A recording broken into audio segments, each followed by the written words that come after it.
Thank you so much for staying with us. We continue our coverage of the local government elections, Vote 24. And we want to thank our panelists in our previous segment and welcome a new set of panelists. And joining us, we have Daniel Archer, attorney at law, commentator. We also have with us Paul Ashley. And also rounding out our panel, we have Clyde Williams, attorney at law. You know, I just, hold on, a pure lawyer up on the panel. Okay, Clyde Williams. Clyde Williams, attorney at law and former member of the People's National Party. Clive Mullings with us as well, one of our own hosts of Hotline, also former member of the Jamaica Labour Party. Before we start with them, though, we're going back to the EOJ Centre where Javon Keys has the very latest. Javon, tell us what's exciting in some of those very close races. Well, thank you so much, Dion. Well, what's really exciting is what's happening in the Pepin division. I'm going to ask my videographer to come with me for a second, as shortly I'll also give you what's happening in Christiana. But let's look at the Pepin division. We're seeing where currently Venetia Phillips has 1,806 votes, and Darrington Ferguson has 1,768 votes. 90.91% of the boxes have been counted. In real terms, that's 40 of the 44 boxes being completed, and that's at 8:07 p.m. So we're continuing to track that one as those numbers come in. The Portmore municipality is also populating, but much slower than the others. We're seeing 14.4% of the overall boxes counted. That's 40, it looks like 46 of 319. But let's go to where some declarations have been made. So in Christiana, Manchester, that seat has been declared for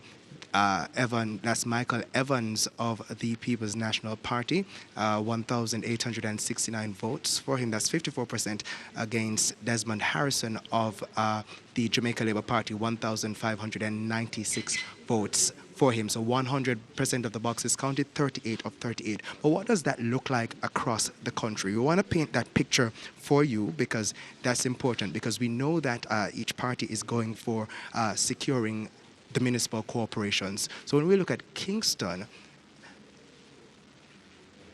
as it is now, we're seeing in Kingston 97.6% of the boxes are in progress of being counted. 3 seats declared for the Jamaica Labour Party, 3 for the People's National Party.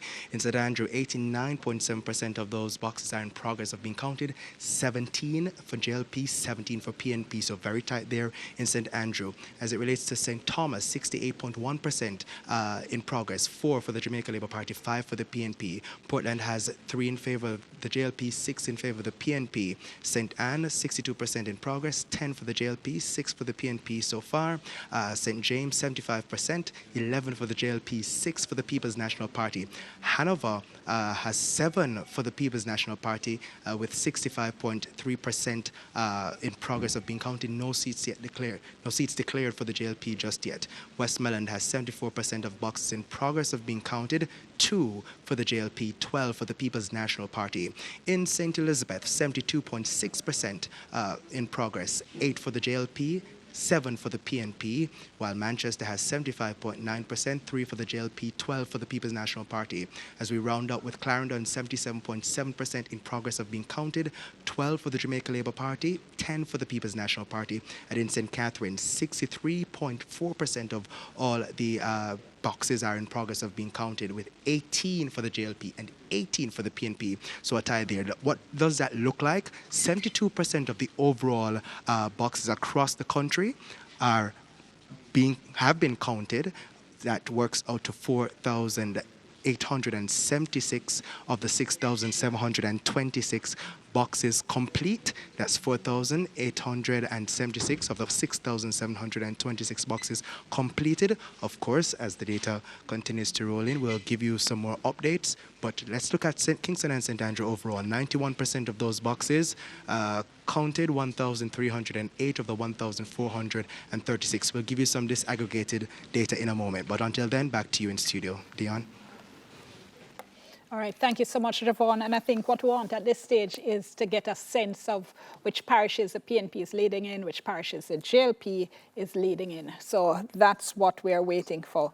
We are also getting some on-the-ground results in relation to Okay, I'm going to wait for official confirmation because it has to do with some of those very close divisions, Kintyre, and we are going to hopefully shortly be going to the PNP headquarters because we're getting some word coming out of there. We continue to monitor it. But thank you all so much for joining us. And let me start with you, Daniel. Give me a sense of what you've been seeing so far. I think what you want to, and what I've been seeing is persons coming out in the constituencies that you expect them to come out in their numbers. One of the concerns or curiosities I've been having is to see whether or not the numbers actually translate into votes. To see that you have the crowd at the polling station. So I'm coming from Mandeville. My polling division was a bit crowded at 1 o'clock, and I continued to see traffic coming into the polling area, and I wondered, wait, this is uncanny. I thought people were staying home. So if that's the situation happening here in Mandeville, and you get the effects coming from around the island, you have that sense that there is really a turnout on this occasion. The question is, what's the extent of the turnout? And is the turnout a traditional turnout, or as the PNP has said, a referendum on the ruling party? That's what I'm looking to see. Okay. Clyde, what's at stake? Wow. A lot. He's smiling. A lot is at stake. Both parties have made it a referendum election, both parties. If the PNP loses, Golden will have questions to answer at Old Hope Road. If Andrew loses, then he will certainly have questions to answer as well. I imagine if Andrew, when I say Andrew, the JLP, if the JLP wins, I'm expecting a national election before the end of this year if the JLP were to win this local. If they lose the local in terms of the popular vote, I expect that they'll push the next election as far in 2025 as they possibly can. So I say tomorrow morning is going to be very significant for both Andrew Holness and Mark Golding. Well, tonight by midnight. Paul Ashley, what's at stake? Uh, Or is it just a local government election? No, it's not just a local government election. I would go with Clyde on that one, but I would add that it also is a referendum on the polls. Is it the 1% lead or is it the 4% lead?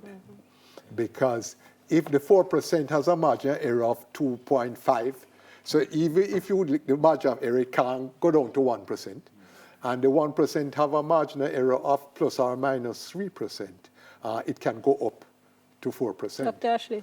Yeah. More listener viewer them can't follow you. No. They can't follow that? No. They can't follow that? No. All right. One poll says PNP is behind by 4%. The JLP is in the lead by 4%. Another poll says it's 1% lead by the JLP. The marginal error of the first poll is 2.5%, plus or minus 2.5%. They claim that they are accurate. So if you minus 2.5% from 4%, it leaves you 1.5%. But you could add as well. You can add, so you're going well.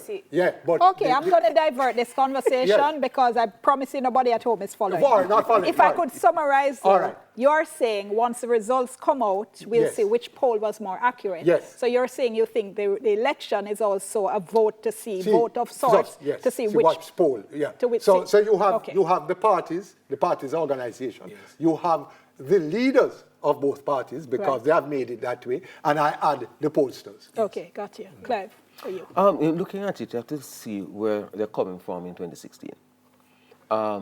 Last time around, JLP had 130, the PNP 98.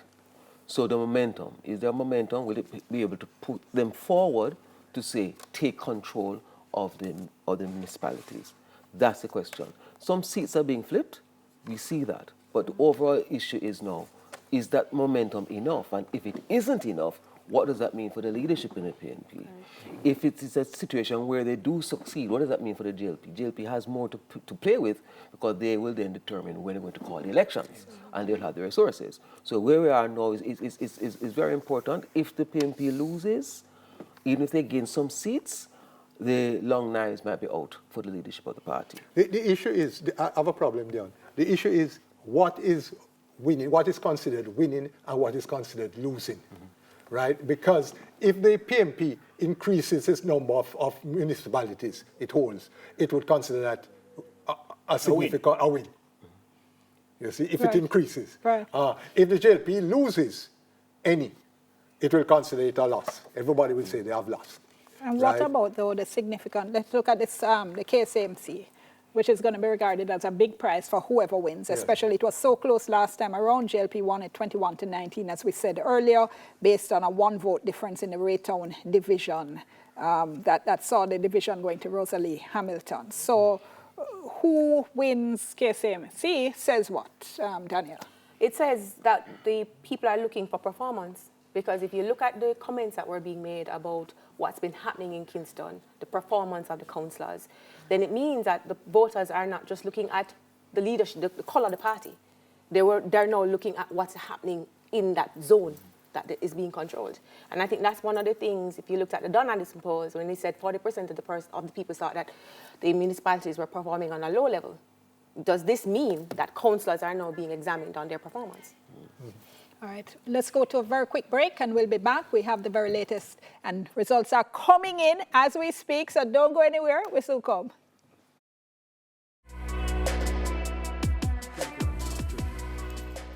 Okay.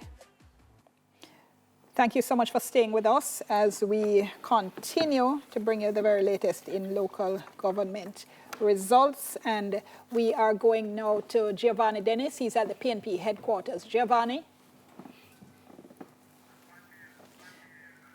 Okay, we'll have him in just a moment. And just to remind you that we do have reporters on location at PNP headquarters, at the electoral office, as you are seeing, as well as JLP headquarters. We'll go to them in just a moment. But that we're talking about the KSAMC, and Clyde Williams, your thoughts on that one, the big prize. Yes, well, that is always going to be significant.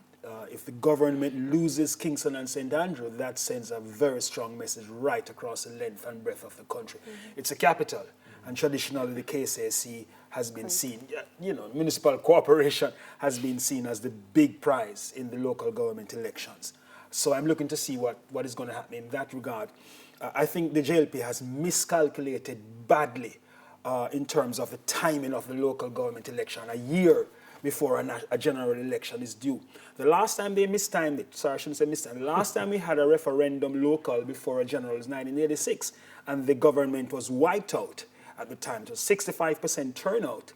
And as we know, that was Mr. Siaga was the prime minister. Then the JLP was wiped out. By 1989, when the general was held, they were further wiped out. And in 1990, wiped out again on the local government. So local government wiped out in 86, general election wiped out in 89, 1990, local government wiped out. Those two turnouts are the largest we have ever had in the local government history, 65% in 1986, and in 1990 it was about 56%. Referendum elections do not, when they come before the general, do not favor the incumbent if the incumbent loses the local government election. The writing is on the wall.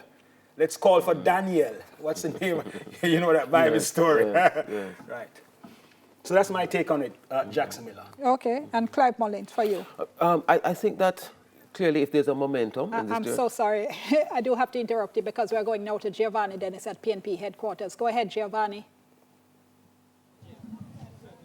All right, thank you so much, Dion. Now, I'm still here at the PNP headquarters at 89 Old Hope Road. I have been speaking to party officials. I spoke with Julian Robinson moments ago, and he was convinced that the People's National Party has already won 20 of the 40 divisions in the Kingston and St. Andrew division area. With me now is Andrew Swaby, who says he has retained the Vineyard Town division. Mr. Swaby, what makes you so convinced? No, I went to the county center, and while I can't give you the final count, but I have, of the 48 boxes, I think only 10. That's a lower part of Vineyard Town that the JLP has won in. So I'm comfortable. The others are like double digit lead. So I'm comfortable that we have retained that one. I also spoke with Mr. Robinson, who told me that the Papine division that one of the hotly contested divisions with Venetia Phillips and Darrington Ferguson, that Darrington Ferguson has in fact won by over 100 votes. That's what Mr. Robinson just said to me before I came on air. What can you say about that in terms of what you're hearing from the Papine division, Mr. Swaby? I'm hearing those same figures coming from the party workers. Those are the the preliminary count. So we are waiting for them to tabulate those figures. But we have tabulated our figures, and I'm extremely happy if that is the case, because that division is a PMP division. Venetia Phillips has betrayed the PMP and the people of Papine division, and I'm extremely happy that the Trafalgar division also returned back to the PMP. It was always a PMP division and it will remain a PMP division. I've been hearing a lot of sentiments from party supporters who sound very bitter that the Venetia Phillips and Carrie Douglas made a transition to the Jamaican Labour Party. How much did it hurt the party that they transitioned to the JLP? I wouldn't say we are bitter, but we have to put the facts on the table. The JLP has courted them for the longest while, and they have gone to the JLP, and we respect that time. But we make no qualms about it. We said that we were going to get back those two seats, and we have gotten back those. It seems that, well, we are sure we have gotten back Trafalgar, and I'm waiting for the final count for. Thanks, Mr. Swaby. I do have to wrap right now. So, Dion, sending back to you in studio, I can say to you as well that I spoke earlier with Julian Robinson, who told me that Romaine Morris has won the Moko division. Of course, that is unconfirmed and unofficial, but that's what Julian Robinson said to me when I spoke with him earlier. But for now, it's back to you in studio, and that's the latest from the PNP headquarters here. The mood has gotten a lot more festive. Crowds have now come on the compound here at the party headquarters, and it is, in fact, a party atmosphere at the moment. But for now, it's back to you in studio. Okay, thank you so much, Giovanni. We'll take a short break on TVJ, but stay with us. We continue on our other platforms, and TVJ will rejoin us shortly. Just Giovanni was mentioning there, the Trafalgar division, and all boxes are counted in that division. The PNP's Jesse Clark, 1691, to the JLP's Carrie Douglas, 1021. So about 680. That's a decisive win. That's a decisive win. Okay, so just to repeat that, Jesse Clark of the People's National Party has won the Trafalgar division, retained it for the PNP, defeating the JLP's Carrie Douglas. And of course, listeners and viewers may recall that Carrie Douglas had represented the PNP, switched over to the JLP, and in fact, in the 2020 general election, she went up against Julian Robinson, who had been her MP when she was his councillor, and lost to him in the general. She's now losing here in the local government election. What will be interesting is how many, as you put it, turncoats are successful. As who put it? Somebody has put it as turncoats. Or switcheroos. Let us not put those words in my voice. How many switcheroos do manage to retain their seat? Are successful. I wanted to come to both Clyde and Clive, though, because explain for our listeners and viewers the whole process in terms of what happens on the ground, and how is it that the parties get these results so quickly while we're still waiting for the initial results, and how accurate they are. Clyde, let me ask you Well, I can first. speak from my experience when I was active. If you do a good canvas and you have an A-list, this is what we call the list in the PNP, an A-list, and you do a good canvas, as people come, the outdoor agents checking off. Checking off, because they're on the A-list. So you say, what's your name, John Brown? Oh, A-list. So you know that's 1 vote, 2 vote, then 3 vote. So by the time the outdoor agents get to 2 o'clock, they can say, we have a 90% turnout of our A-list. The A-list is the people that say, a rock stone comrade. Die hard. Die hard. In the case of the Labour Party, I imagine, same thing, right? But traditionally, you weren't as well organized. Sorry, not you. The JLP wasn't as well organized in their ground game until Golden in 2007, when they began to step up their ground game. Interestingly, since Golden and Andrew, the JLP now has, in generals, have over 400,000 votes. They never used to have near 400,000 votes. The only party that used to go over 400,000 votes about like 1989 was the People's National Party. So the JLP majority in the country has increased. You know, at the time people would say a PMP country. Yeah. The JLP's majority has increased in terms of those who support the JLP default position. So that's the situation in terms of how the parties can know. By 2 o'clock, the PNP can tell if them win the seat. That was then. I don't know about now. And on the night now, Clive, when they're actually watching the counting, tell us what happens. Well, essentially what happens there, you start checking off, all right? And you'll have an idea to say, well, so many persons have voted, so many votes are supposed to be in by this particular point in time, and you may have a preliminary thing and say, this is how many votes you have in the box and what have you, and by that way you know, hey, this is what is happening. So what we're seeing now, at the end of the day, is going to still be the preliminary vote. Yes. Right, sure. Right? So tomorrow, the final thing, where they actually go through and start the actual count. So go ahead then. Quick question now. As you do all of that, how do we get a sense of what the overall voter turnout is like? Well, what would happen there would be a hub at Old Hope Road, and you feed in the results as they come along. So the first results will be coming from the outdoor agents. They are the key to measure your progress. So if at 1 o'clock the outdoor agent says, guys, we've only had 50% of the A-list, you know, say all the runners them now stepping up because you got to get the votes. Runners are the people who bring your voters. That's correct. And you only go for your voters. Yes. Because every runner will have a list of voters. So that's why you will see runners come back with granny in a wheelchair and they lift her and come and so on. So that's the role of the runners and the outdoor agents. And it's critical, but you must know on the ground who is who. Yes, right? absolutely. Or you may end up carrying your opponents. So they use those numbers then, so the runners, and I asked that question because today I'm trying to gauge what's happening on the road. So I'm calling around and I'm saying, what's the sense on the road? And somebody would say to me, well, all my 100 turn up. That's right. What you mean all your 100 turn up? Well, I did have a list of 50, but I end up carrying 100. And I'm asking, so same question. How you know, say, are your people them that? No, man. And my people them there. We carry them. So we know, say, my people them turn out. So I ask you that because I figure I'm most interested in what the voter turnout is going to be like. Because this is what is going to tell us if people are listening, what are their concerns, and as Clyde said, what's going to be the tone for the election. What is important, you know, it doesn't matter if it's a local or a general. It's the same dynamic on election day. Same dynamics. Yes, in other words, so when you're organizing, you're not organizing for a local or a general. You're organizing for an election that you want to win. This is practice? Yeah. Is local government is practice? No. Really? It's two finals you have. Every election is a final. There's no practice. No practice. Every election is final. Just rehearsal. No just rehearsal. So you get it right in the local government? No. You get it right in every election.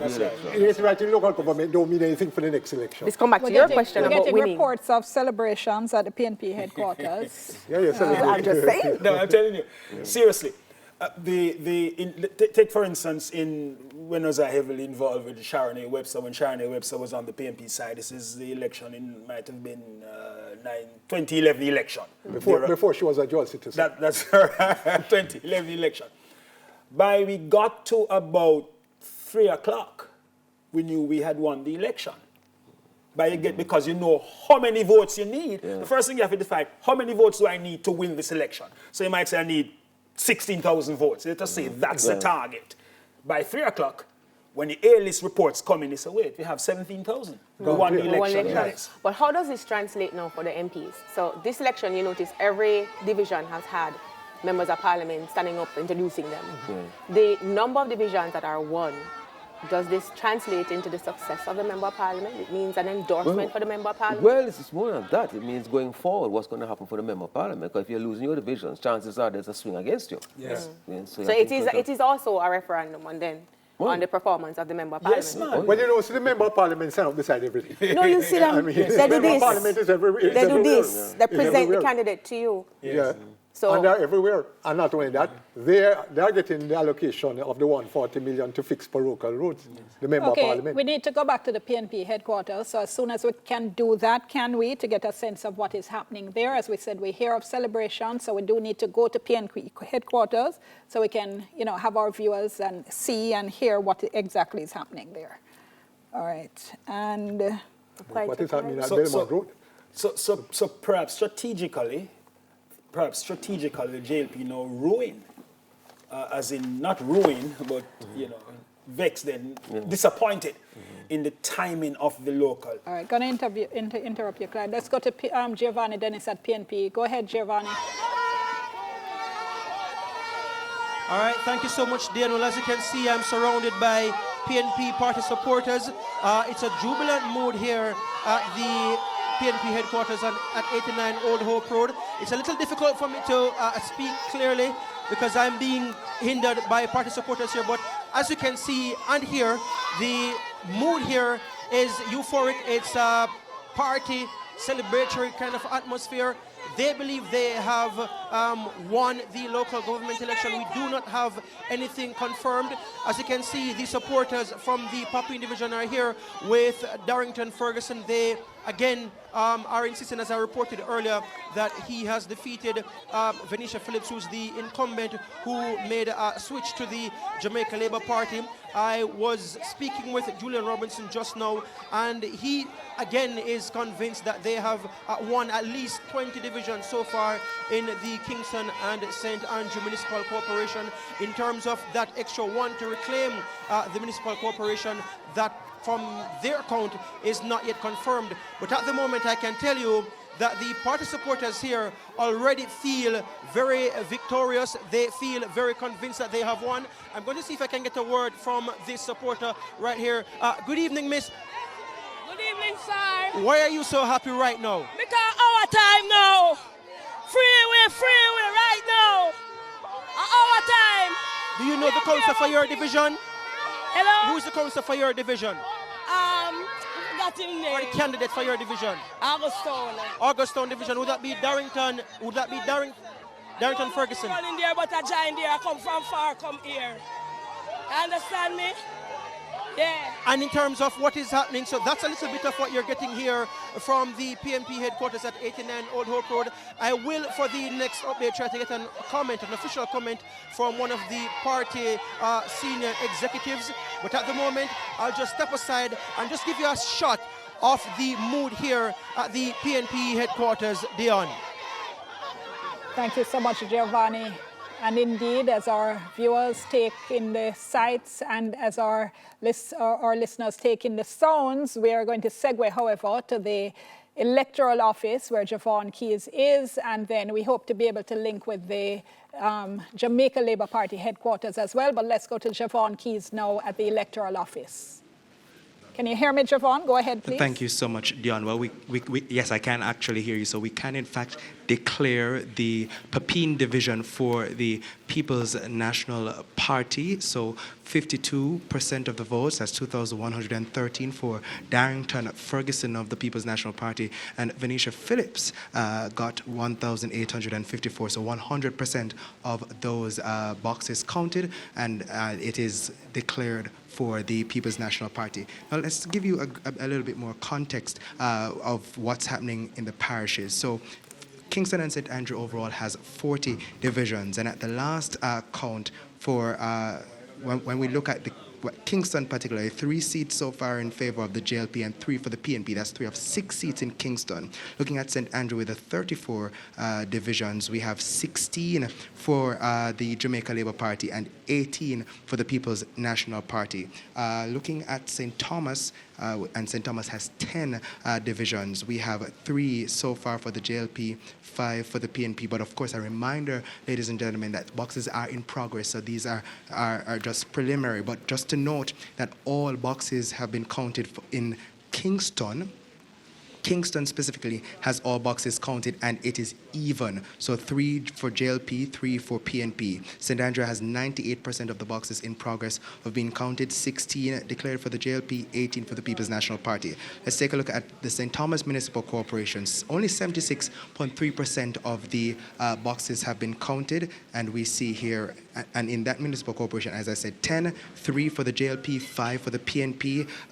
Portland has 78.8% being counted, 6 for the JLP, 3 for the People's National Party.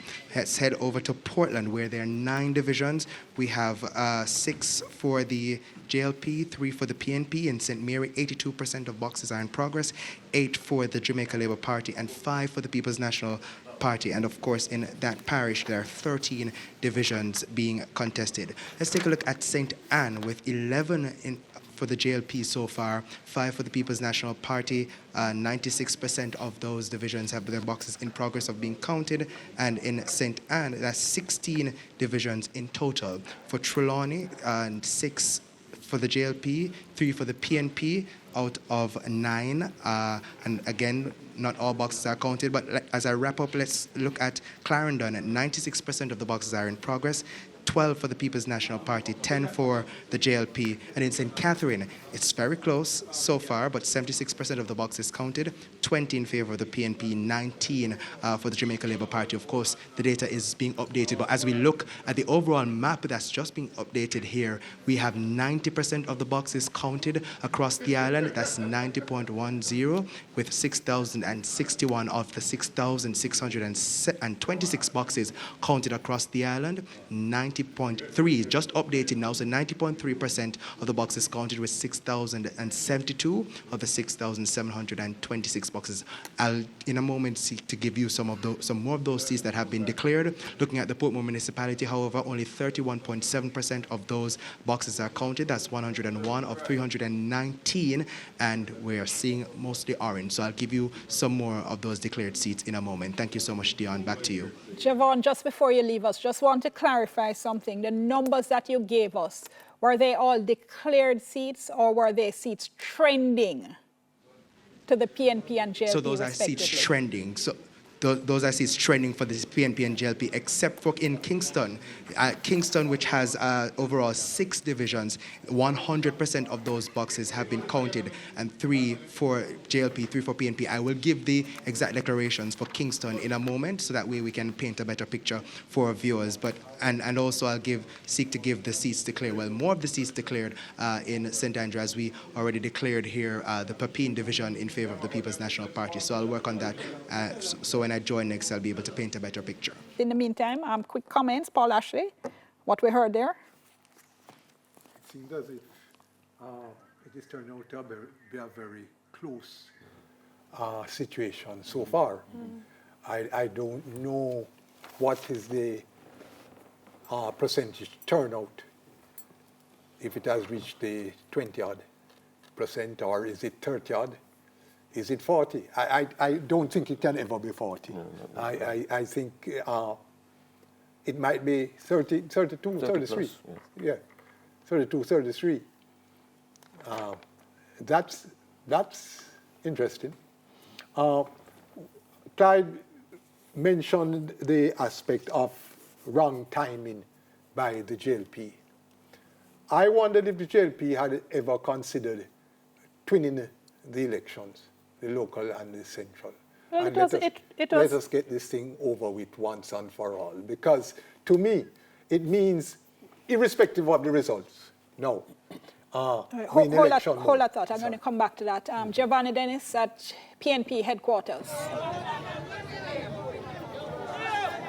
All right, thanks so much again, Dion. So I'm with the Darrington Ferguson, who defeated the incumbent Venetia Phillips in the Papine division. It's a division that, as you heard Mr. Swaby said earlier, that the People's National Party were targeting. Mr. Ferguson, firstly, how do you feel about your victory, sir?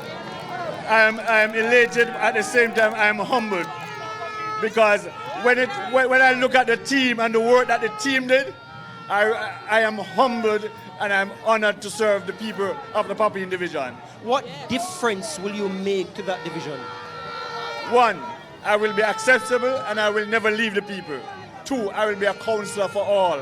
And 3, I will make sure that all their unanswered questions are answered. I have with me as well, Dion, the president of the People's National Party Women's Movement, Patricia Duncan Sutherland. Ms. Duncan Sutherland, just before we came live just now, you leapt across our cameras here in jubilation. Why did you do that? Well, because I am the MP caretaker for Eastern St. Andrew, and Darrington is a critical part of the team, because myself and my councillors will work very hard together. I am patiently awaiting the results for Comrade Carl Little, and I am praying that we will be going in with 2 PNP councillors so we can transform Eastern St. Andrew, so that we can partner with the people of Eastern St. Andrew, because we have the power team. I hear it's a celebratory mode here at 89 Old Hope Road. Is it just for the Kingston and St. Andrew Corporation, or is it a performance nationally that the people are proud of? It is for the signal that has been said nationally. We are tired of the labor pains, as our song said. But to really put it more succinctly, Jamaican people are suffering.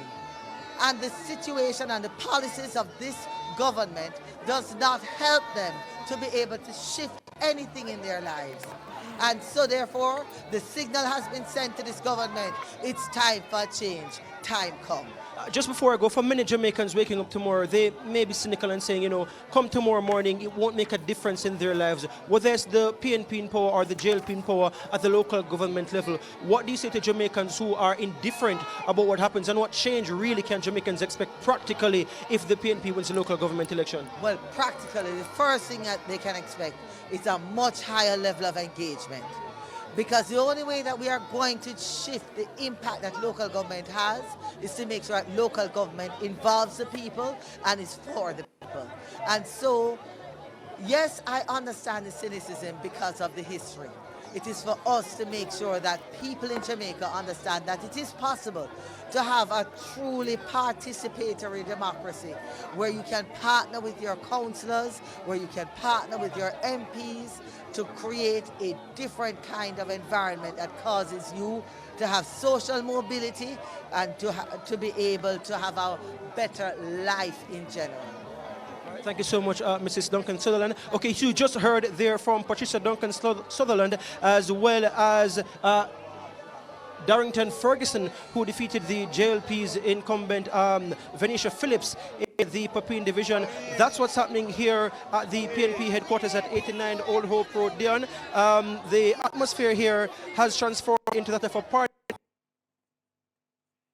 In studio, I will just leave you with a shot of the scene here. Okay, thank you so much, Giovanni. I should say our reporter who has been tracking the Hanover results is telling us that the PNP has held on to the Hanover Municipal Corporation. Let's go over now to Belmont Road, the JLP headquarters. Andrea Chisholm is there. Andrea?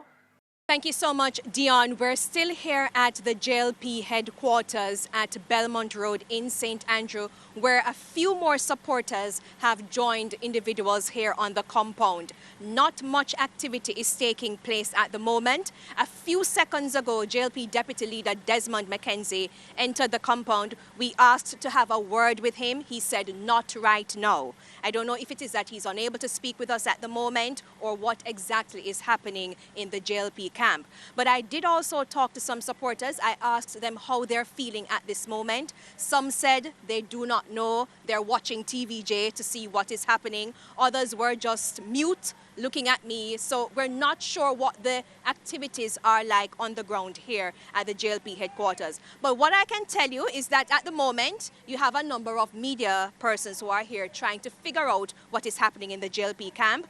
I saw JLP Senator Dana Morris-Dixon also on hand, and a few other JLP supporters here. And as usual, the police are also here maintaining a presence in the area. So for now, that is what is happening here at the JLP headquarters.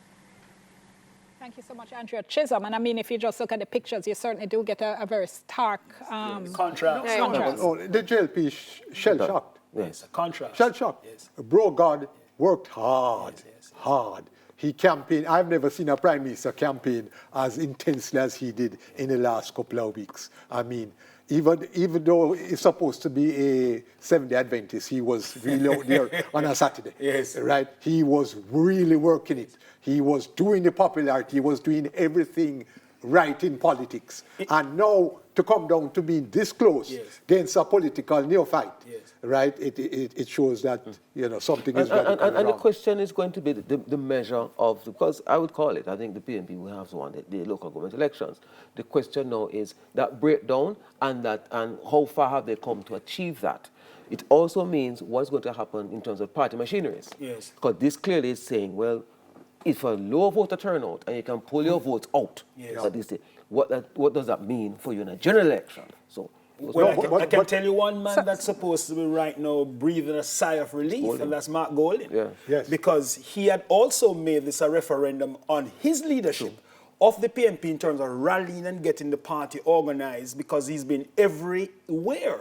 Nook, cranny, everywhere he's For 3 years. For 3 years. So I'm sure right now he's having a sip of wine, because it's a wine or water party, this is Some people going to be balling buckets, and some people going to be drinking wine, celebrating. And I think Golding right now has his chin up. Must. I think if you look at the numbers, though, I mean, there is that questioned popularity over performance. Yeah. Was it a question of popularity that was able to win or get you through the general elections? I know that that wave has been ridden. Where are you in terms of performance? Is this a referendum, so to speak, on the performance of the political party itself in the local government? And I think that's the consequence of tying your future to the local government, which is one more reason why we have to have this conversation about how you change it. Because the future of your party is literally tied to the performance of the councillors in the different divisions. Except though, there's something we used to talk about, that it's a phrase I haven't heard used for some years. We used to talk about the two-term syndrome. Yes. That after a certain period of time, people just want a change. They don't care what you've been doing. Guess what? Let me just finish the point though, because Daniel was speaking about performance, and I'm saying it's in that context that what we used to see is that people really don't care. At a certain time, they just feel you start get arrogant, you start get satisfied, and it's time to change. Yeah, your belly but I'd go a little bit further on. I take your point, but I raise you one. Because even if it is a question about the two-term, what you have seen over the last several years is a question about my performance. I'm doing this, I'm doing this. And so marry that with the popularity, people are going to be asking, where they? What's happening? So it's not so much I want a change, because like lady say, I hear people say it, but change to what? All right, 1 second. The report I'm getting is that the PNP won all 7 divisions in Hanover. Wow. So in the 2016 elections, it was 4-3 to the PNP. And what I'm getting here from our reporters is that the PNP has this time around won all 7. Well, in fact, I was looking at Hanover as a kind of weather vane, two between East and Western Hanover. And to have that kind of shift in Hanover is telling a story. What do you mean by weather vane? In terms of the turnout. No, what it means, the term. Well, in terms of having a temperature as to what else is happening. Okay. And what is happening there is that you can see the wind of momentum. What it also means is that for the next several months before next national election, there's a lot of politicking going to take place. Right, it's on the wall. Right, it's on the wall. So a lot of organization and politicking is going to be taking place between now and then. I have a problem in that traditionally, a low voter turnout is to the benefit of the incumbent. Yes. People vote you out. Mm-hmm. This has a relatively low voter turnout. Well, we don't know yet. Well, it don't reach 40%. That's what I'm... You see? And this is what Daniel's point is. It's a low voter turnout, yet still you have a considerable shift. Yes. Mm-hmm. And that is strange. That is strange. How you interpret that? Which is why I asked the question, if it maintains, all I'm interested in at this point is the voter turnout. And when you compare the voter turnouts in the different areas to see which areas they came out in their numbers in. Because if it's still a low voter turnout, that's my point. Yes. It's a question of performance because you have a low voter turnout. If the voter turnout is high, then Dion, your point about a change may very well be valid, because then people are saying we want a change. Yeah. But if your voter turnout is the same people coming out to vote. Yes. What does that mean? But the traditional voter turnout in local government elections have always been under 40%. Yeah. Ranging in the 34, the 35, the 36. Only 2 times. 1986, right. 65 point something percent, the referendum election on Siaga's performance. 1990 after PNP won the 89 election, that was 50 something percent. Nobody calls the local before the general. The traditional view is you run the general, you win it, and then you call your local shortly after. So I was a little bit surprised that the Andrew Holness administration kept pushing back the local. 8 years would have passed. Now, this is not the first time we have had 8 years. Between 1990 and 1998, we had 8 years. So when the PNP people say, oh, local government on here, but you did it as well. Between 1990 and 1998, there was 8 years. Yes, I remember former mayor of Montego Bay of blessed memory, Arthur Gilchrist, telling me, say, I'm tired. 8 years. 8 years. That should have been, those are the days, is every third year you used to have an election. Right. So we're talking about 3 elections should have been held in that period of time. I think the JLP has miscalculated badly to have election on the eve, a local on the eve of a general. You don't have much time to fix the problems. And that's the thing. And the thing about it is that... I think Sorry, I think we were to go back to, well, I'm waiting to double check if we're going back to the PNP headquarters right now. Let me just check. The thing about it, though, is whether or not they'll be able now to don't wait on the coattails of an Andrew Holness. This is what has been happening. Don't wait on what? The coattails of Hold on, I Andrew know you're all Holness. full-fledged into the argument, so let's just go back now, and then we can pick up. Giovanni? Thanks so much, Dion. So Dennis Gordon has retained the Maxfield division. Firstly, were you doubtful, Mr. Gordon? Never doubtful. It was just about the margin, and I've secured the seat by over 2,000 votes, and I'm just elated and ready for the big show. The PNP were very keen on retaining the Kingston and St. Andrew Municipal Corporation. We haven't had the official numbers just yet, but what are you hearing from your people on the ground? Well, we have won 19 and we're leading in 4. So I am optimistic that we will win the KCMC. And in terms of overall now for the local government election, it's a celebratory mood here. I'm listening to my team reporting from other areas and speaking on air right now. It is contrasting to what's happening at the JLP. How does the party feel overall about the election? It's an vindication and the leadership of Mark Golin. Jamaica felt that he couldn't do it and he had led us to victory. And we are looking forward to work even harder to ensure that he becomes the Prime Minister of this country. What difference will it make come tomorrow morning, especially in the Kingston Municipal Corporation? I questioned you at the recent political debates, debate number 1 on the Thursday, and one of the major concerns for many people is the developments across the area, the insufficiently regulated developments, and a big part of that problem is the Kingston and St. Andrew Municipal Corporation and the approval process. What will change if the PNP wins come tomorrow? Firstly, accountability will be centered to what we do. The 3 strategic law embrace participation from the public. We will ensure that from day 1, the public are central to whatever we do. The public will be invited to serve on some of the committee and some of the commissions because we need checks and balance. One of the things that we will do firstly is to ask for an audit because there were too many things happening there that was never ever accounted for. And just to be clear, will this be an independent audit, independent of the KSMC that is? We can't audit ourselves. So I'm saying 7 years of no internal audit report, 5 years of no public accountability for our finances, and it just goes on and on and on. It was the most corrupt and dark administration ever in the history of the KSAMC. And this is a vindication for what we brought to the table while we were in opposition. And just to be clear, that's the opinion of Mr. Dennis Gordon. That's not what Television Jamaica is saying in terms of what he just said just now. What do you say to PNP supporters here right now who are in a jubilant mood? No, it is fair for you to put the disclaimer, but I said it in the public debate, and I'm repeating it again. We're about accountability, we're about transparency, and I have no apologies for that. What happened there was just dark. As for the PNP supporters, when I became regional chairman, I set out on a task to regain the KSMC. I am 90% away from doing so, and I just want to thank the PNP supporters wholeheartedly for believing in the message and work hard despite no money to bring us to where we are. I really want to thank them. Dennis Gordon, thank you so very much for your time. I appreciate it. So that's Dennis Gordon, who has won the Maxfield division in Kingston and St. Andrew. Dion, sending it back to you in studio. And again, the atmosphere here is one of jubilation from the PNP supporters. And I will leave you once more with some shots and scenes of what's happening here. All right, thank you so much, Giovanni. And just for the record, Mr. Gordon won there with 2,378 votes in the Maxfield Park division. The Omar White of the JLP, 269, and Mr. Gordon has actually increased his majority. He won with 86.3% of votes last time. This time around, it's 89%. So, decisive win there. Daniel, I heard you pick up on the word accountability. Everybody's using that. It seems to be the magic word.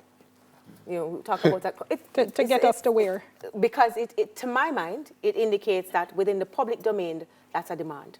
Within the public, people are asking for accountability and transparency. So the response to the public's demand is for you, the politician, to say, I am bringing accountability and transparency, but we've had the promises before. So let's not go to what was said about you being accountable. I think I'm interested in the numbers, because then if we keep hearing that, it means that there's a greater demand for accountability, transparency, and how that translates into what people say and do for holding their accountability partners, the councillors. You know, there's another side to that, you know, that I'm really tickled by. There's the charge of corruption. We hear everybody wants accountability. This is said it's the most corrupt administration. If it is the most corrupt administration, it seems to me that the corrupted were very mean. If you have money from whatever source and you don't spend it to protect your position, then you're really very mean. Yes. The man said we had no money. That's the PNP. The PNP said we have no money and we're dealing with accountability, right? The question is, some people got money. If you look at the Auditor General's report about how many millions not properly accounted for, where did that money go? And is it that they are serious about accountability? And accountability must mean jail time for some. You can't just have transparency and accountability. And but that's not the remit of the politician. The remit of that is not a question of the arresting people for fraud. That's the remit of the police services and the DPP's office. What I'm interested in is what institutional changes will the PNP make to ensure that what we have had in local government, the wagga wagga, the run with it kind of local government, they catch up the road with 1 inch of asphalt, and as soon as the rain falls, it's back to square one. How will the PNP change that institutionally? Not just new faces, but what will they do institutionally? That's what I'm concerned about. And that will make a difference. Absolutely. One of the things, if you take, sorry, no, please go ahead. If you take that change, and I was thinking as you started the conversation, if you really want great change, and if a political party wants to set itself apart, it has to be creative and innovative in how it's going to go about local government. I raised that, Clyde, because when I was preparing for this evening, I recognized that we've adopted full scale what happened in the UK. But yet, when we got independence in '62, they had a local government reform in 1958, which changed how they were doing local government because of the significant failures in accountability and transparency that occurred there. But we took the system. We haven't changed it. The bankrupt system. We haven't changed it, the system that they had a problem with. Yes. So if you want to talk about improving on the next local government, the question is going to be, what are the changes that are going to be made? I heard something about inviting the public to participate. Curious about that, but I'm giving it its worth by saying clearly there's a desire to reform how the system meets the people. How that will be done in the circumstances where it might take many, many moons to have legislation to change local government means it has to be changed by practice and not necessarily by law. I was thinking that if we want meaningful change, we would go for proportional representational system in the local government. No, let me tell you why. No, I'm not. Let me be clear. My no had nothing to do with the fact that I'm against proportional representation. No. It's just that change in Jamaica. No, it seems to be. It's so difficult. I know it's difficult, but guess what? What should I say? For change that is within people's understanding. You know, so anytime they have an election in Ghana, they have to train everybody how to figure out who wins. It's a much more difficult process to comprehend than first past the post. Let me tell you, I know the difficulty, but I don't like the situation of winner takes all. Right? You might win an anemic win. I win here by 10 votes. No, I completely understand the democratic but the point principle. Is, if you have the proportional representational system, we don't have winner take. It looks like winner take all, you know. And what happens is that it's our time for thief now. Whenever you have a winner take all, we're winning because we're taking all. Here's a tension. People also, though, I find like simplicity. Here's a tension of how you're going to effect change, while at the same time having the transactional politics that we have, right? And that's a reality we have to face. The transactional politics. And so if you aren't able to bridge that, whatever it is, contracts, what have you. That's correct. So how are you going to bridge that? Yes. And so at the same time to do that while also being about the sense of change and accountability. And sometimes you end up trying to ride a horse both ways, which you can't. So you're going to have to play a political cost to bring about this change. I think the parties have to sign off and say, hey, this is what is necessary for the country, right? These are the things we have to do, and it may cost us, but if we don't do that, it's going to be worse off. Another thing, too, is that going forward, the parties have to ensure that they get people on the list and to get them out to vote for a general election. Yes, Because it comes down to the numbers. And if they aren't able to do that, then what we're seeing now could very well be repeated or reversed.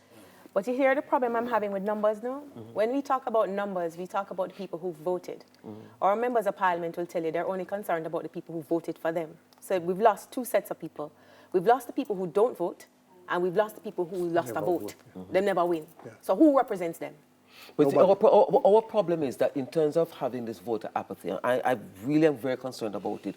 Persons are taking pride in it, not understanding that when we withdraw from the process, it is the minorities that are going to determine the kind of country we have. Yeah, I'll tell you something, because I've made a whole lot of evolution in my thinking on this voter apathy thing.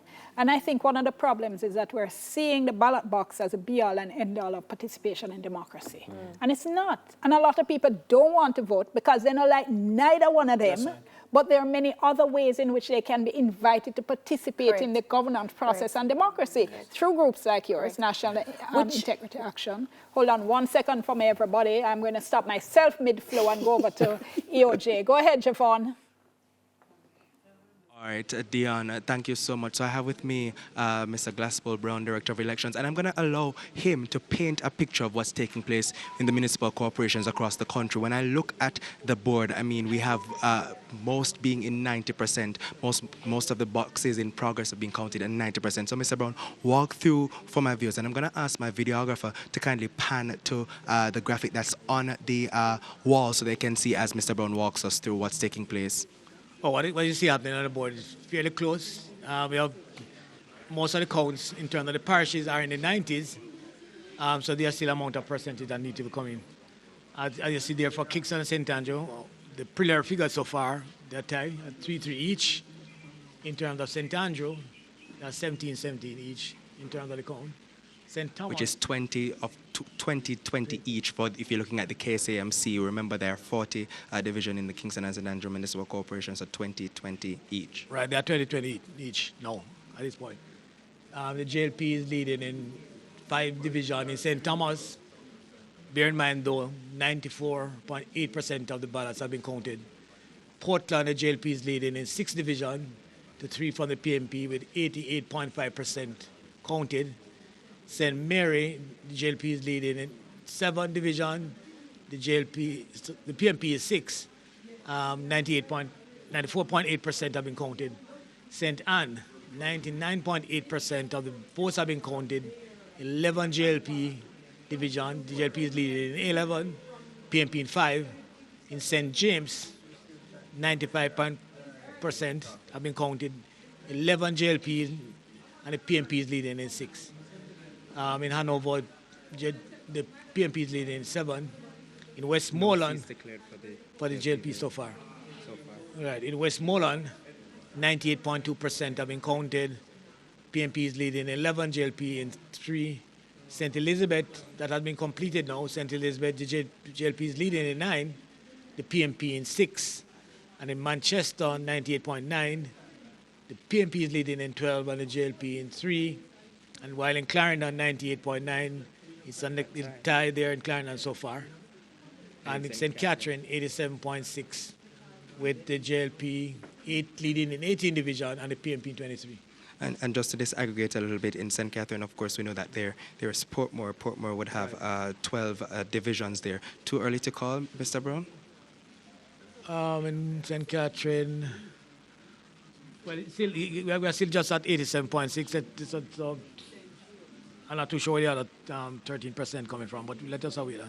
And as it relates to the municipal corporations, too early overall to declare, except for we're seeing that stalemate happening for the Kingston and St. Andrew Municipal Corporation.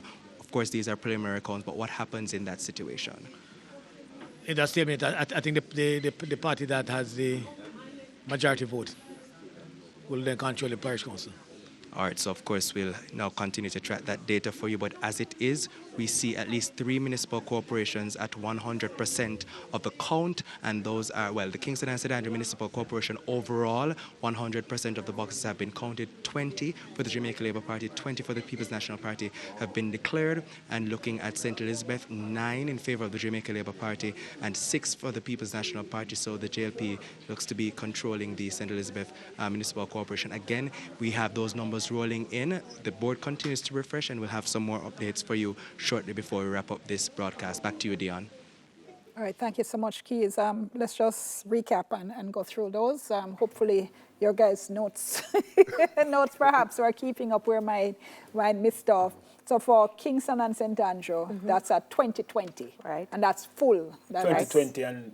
Declared. Yes, of course. Right. Declared. 17 in the St. Andrew parish and 3 and 3. Right. 17 each for the parties in St. Andrew, 3 each in Kingston. Correct. Right. Who has the popular vote there? We haven't heard. Well, we haven't heard that, so that would determine who takes control. Who gets the mayor. Yeah. Unless, of course, there's a very close recount and something swings, so we'll see there. So St. Thomas, we had heard JLP leading 5-4, correct? Yes. All right. Portland, JLP is leading 6-3.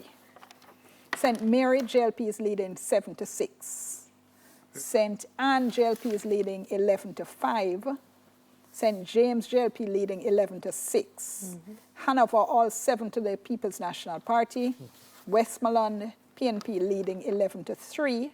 St. Elizabeth, JLP, finished, this is done. This is done. 9-6. Correct.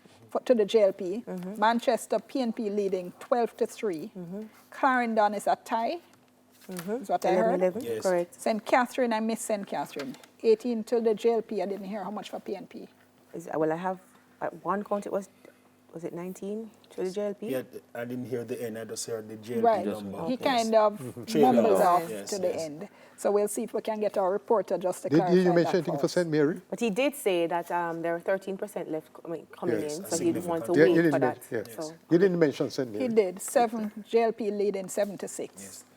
What's interesting is that the statistical dead heat on the polls, because is reflected. It is being reflected on the ground. Yes. Correct. It's close, very close going, and so on. And some of the seats that you'd expect the JLP to do well in St. Elizabeth, traditionally, they have done well in St. Elizabeth. What is interesting is the turnaround in Westmoreland. Westmoreland, yes. Because prior to 2020, that's Orange County, I don't think the PNP has ever lost a seat in Westmoreland since 1944, if my memory serves me correct.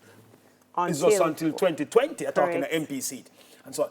So and that's... At one stage, they had won all the divisions in the parish council. There you go.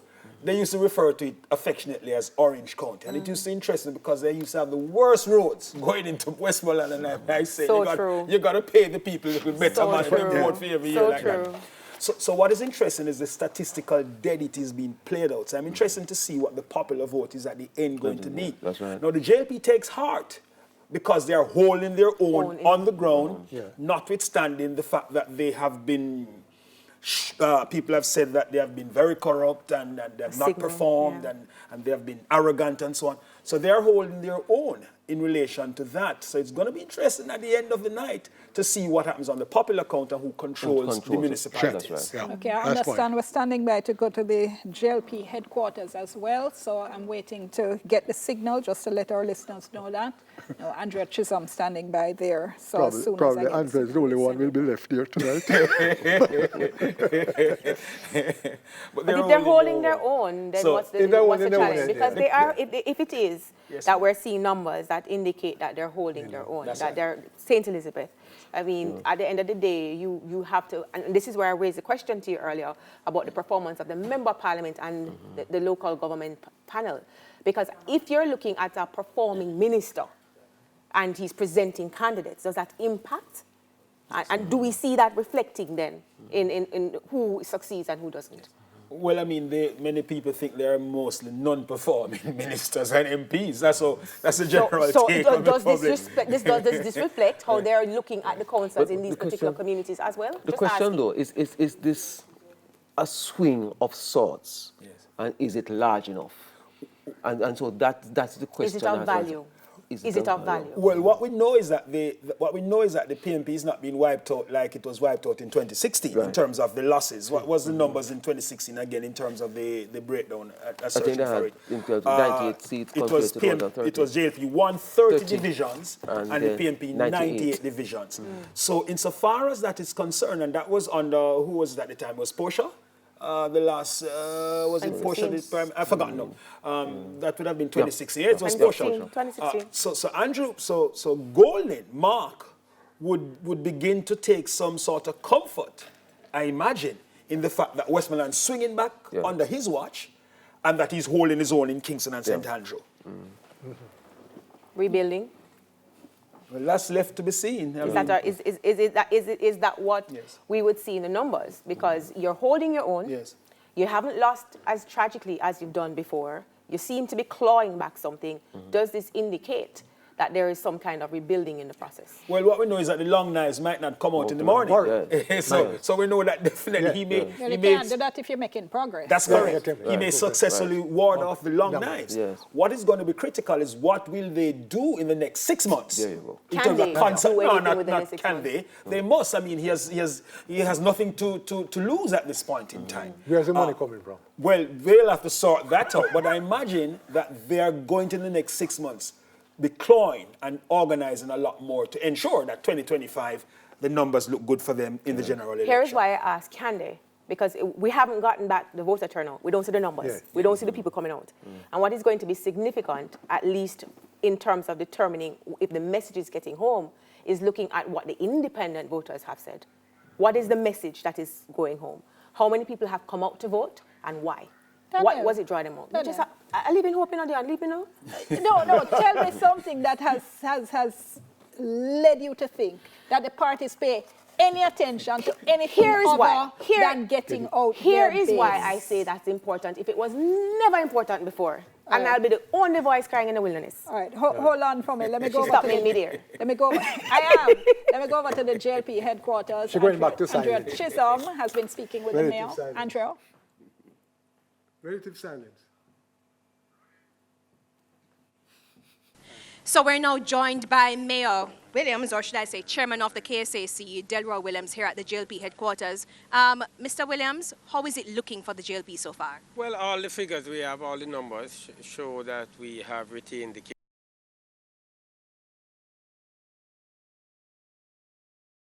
results, because it's much closer than seats to the PNP 19. So that is it. Tomorrow we enter into the final count. Okay, I think we're having a little bit of difficulty with that audio, so we'll come back to it in just a moment. And perhaps I should let you continue. Yes? Yes, it's important. You know why it's important? No, man, I'm not saying it's not important. I just want Dion, we have to push the points. We have to push the points and make the people understand that we have a responsibility. You said it earlier about voting, that it's not just at the ballot box. But here's the problem. It nauseates me to hear members of parliament feel that it's only the people them who vote that are important. If you want to be relevant and continue to grow in relevance, and I think when you look at the numbers and you look at the performance, you must take into consideration what other people think. Yes, but they're not. Say it. Except what they want to do, with respect, is to win this election that's in front of them today. Yes. And that's why I say, for me, looking at the voter turnout numbers, and you're looking at what has been accruing for the PNP, I am interested in seeing whether or not there is that turn in the numbers that would indicate that there has been some change or some consideration. Hear me. Hold on 1 second. Let me hear from the two people who are actually involved. No, not at all. But I just honestly want to know, Clive, if when you're on the campaign trail, if it's that your focus is on getting out your people, as opposed to having them stay home because they're vexed, or you're really going after this nebulous class called uncommitted? No, you hope the uncommitted come on board, but you definitely want your people. You can't afford to lose that traction. So you tend to focus on that. I think that even in this particular close election, what you're seeing that both parties have energized their base. Yes. Correct. Okay, hold on. Let's just go back to the interview that Andrea Chisholm did with the mayor of Kingston, and this was done minutes ago.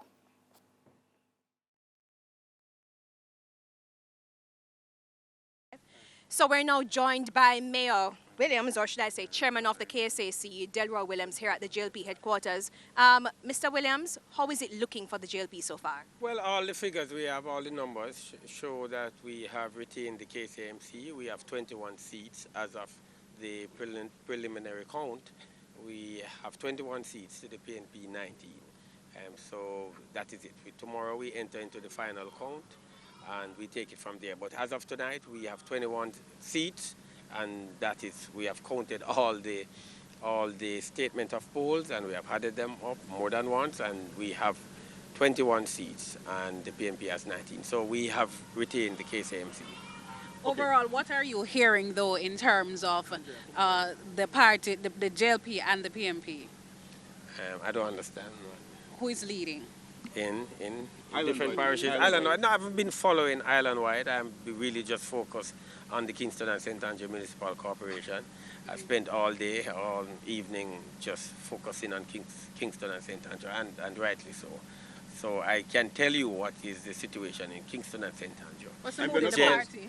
The JLP 21 seats. I believe the party right now is just listening and putting the numbers together. I'm going to call some divisions, and you tell me if the JLP has won. Brandon Hill. I'm not sure what is out of What about Papine? No, we didn't win. Mono.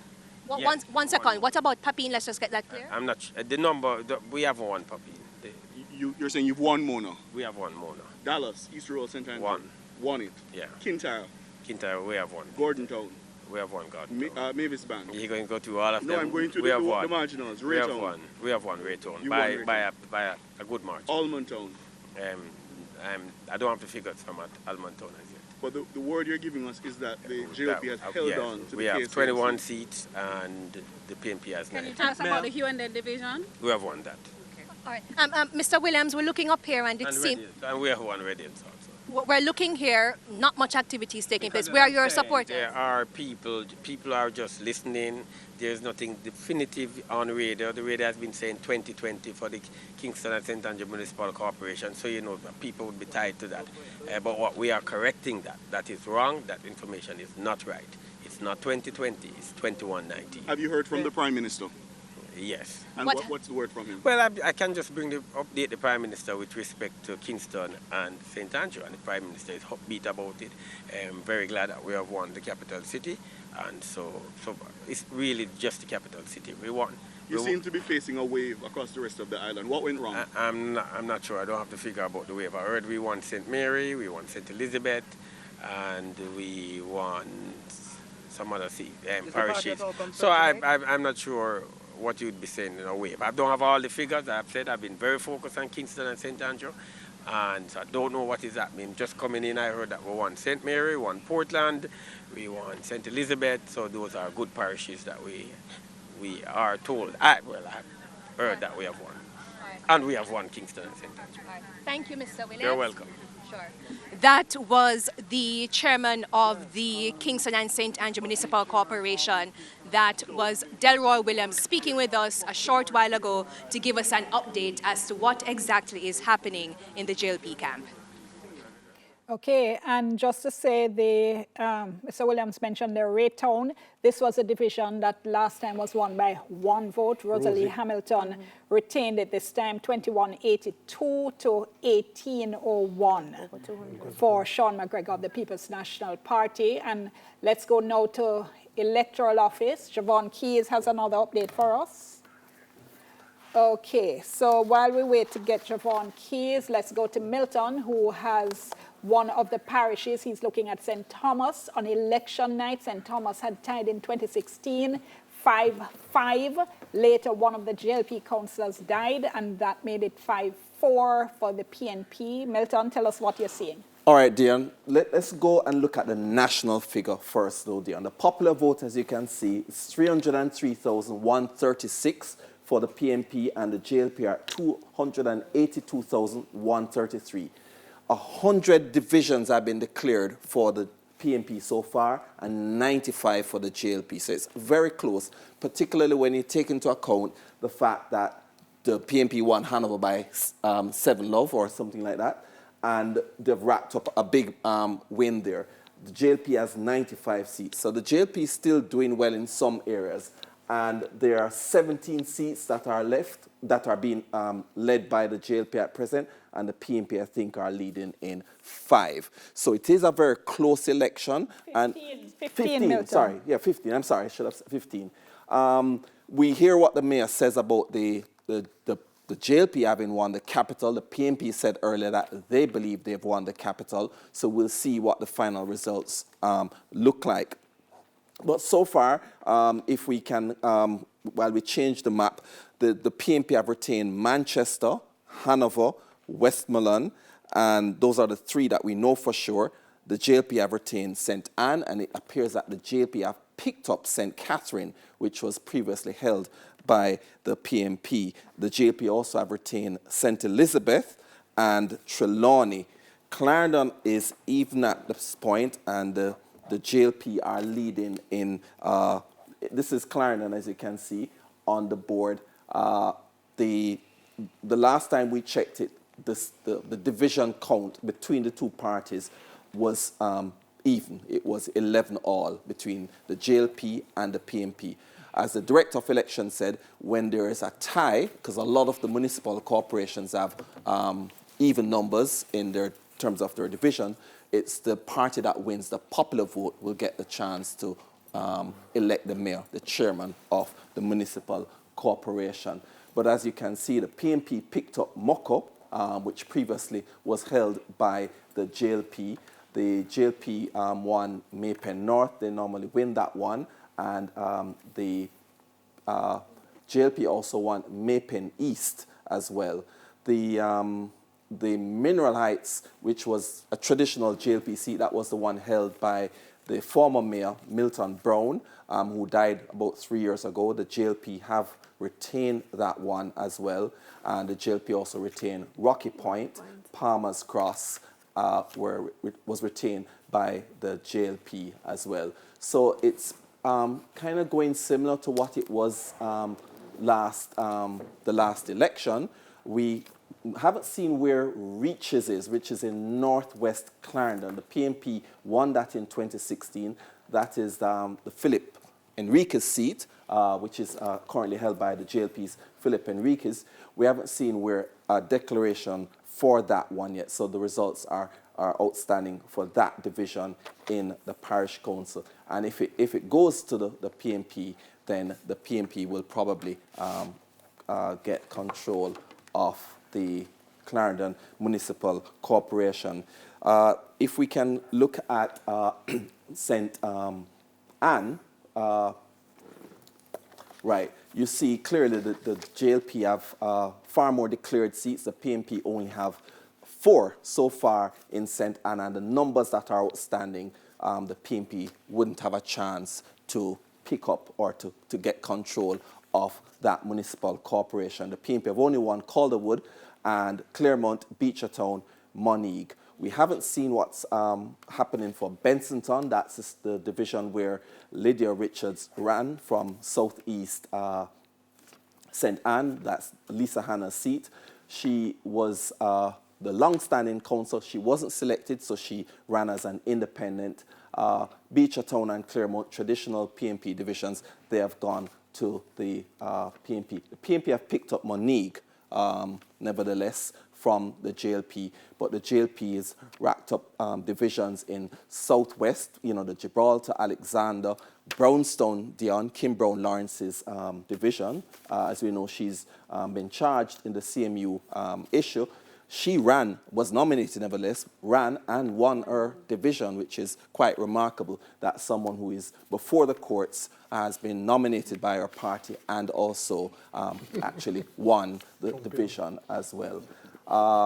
Sturgetown, Dry Harbour, Bamboo, St. Anne's Bay, Lime Mall, Otrius, Exchange, those last 2 traditional JLP divisions. And in St. Mary, if we can go to St. Mary, where the JLP previously held that council, the PNP have more declared seats. There have been 5 for the PNP, to 2 for the JLP. The PNP have picked up Boscobel. That's in Western St. Mary. That's Bobby Montague's seat. And that is a huge pickup for the PNP to win Boscobel, but there are quite a few divisions left to be declared in that parish before we can know who will actually retain control of the St. Mary Municipal Corporation. If we could also have a look at Portland to the east, which is where the Vaz couple, Darrell and Anne-Marie Vaz, are MPs for West and Eastern Portland. The PNP have retained Port Antonio and Prospect, and the JLP have Ferry Hill, Fellowship, and St. Margaret's Bay. Those they previously held that. I know the PNP were seeking to get the Fellowship division. That's one of their targets, key targets, in order for them to get control of the Portmore Municipal Corporation. I'm going to ask you to hold for just a minute, Milton. Fascinating listening to the breakdown. We're going to go back to the EOJ, though, but let me just say I'm also getting from one of my reporters that Paul Ashley was asking the question earlier, how many people who have crossed to another party have in fact retained their seats. I'm being told so far it looks like only Ian Miles and Garfield James have done so, the PNP councillors, former PNP councillors in Westmoreland who switched. The final count in this is the Sheffield division, Garfield James, now representing the JLP with 1104, won over the PNP's Derek McKenzie, who got 920. I don't have the final results in Little London, but I'm getting the report that Ian Miles, formerly of the PNP, now with the JLP, has defeated the PNP's candidate in that division as well. Let me go over to the electoral office. Javon, go ahead. Hi, Dion. So I'll work on getting that Little London data for you in a moment, but I just wanted to paint the picture again here. A bit of a change. At the point when we last spoke, it was about 98% of the boxes, boxes were in progress of being counted in Hanover. So we have the JLP getting one division in the Hanover Municipal Corporation, which means the PNP has declared for them 6, Hanover 1. We're seeing Westmoreland at 99% of those boxes in progress, and Westmoreland is currently in favor of the People's National Party, so 3 for the JLP, 11 for the People's National Party. St. Elizabeth, 100% of those boxes counted in all the divisions, 9 in favor of the JLP, 6 for the People's National Party. In Manchester, 100% of those divisions boxes counted, so 12 in favor of the People's National Party, 3 in the for the Jamaica Labour Party. Just to note that Clarendon, 99.5% are counted, but if you take a closer look, you'll realize that it's 11 for the JLP and 11 for the People's National Party, and of course there are 22 divisions in Clarendon, which means that with 99.5% of those boxes counted, it's a close one. St. Anne has 99.8% of those boxes counted, and that municipal corporation is leaning towards the Jamaica Labour Party. But I have with me here Neville Graham, of course, our seasoned election reporter or business reporter, many of you will know him as, but he has quite a bit of experience covering elections. So you're looking at this, Neville. Your take on this, is it too early to call? It's too early to call, and deliberately so, because what we're seeing now is a preliminary count. And there are many things that can go wrong in the preliminary count, because it's coming as written information and information that was transmitted over the telephone. I was there when this system was being designed. You were head of communication at the EOJ for quite some time. Right. And at that time, what we decided was that the final reports would determine what the results are. You won't be getting those final reports until Tuesday and Wednesday. All right, so that is when the official count takes place, and that data is now inputted into the system, and a proper determination is made.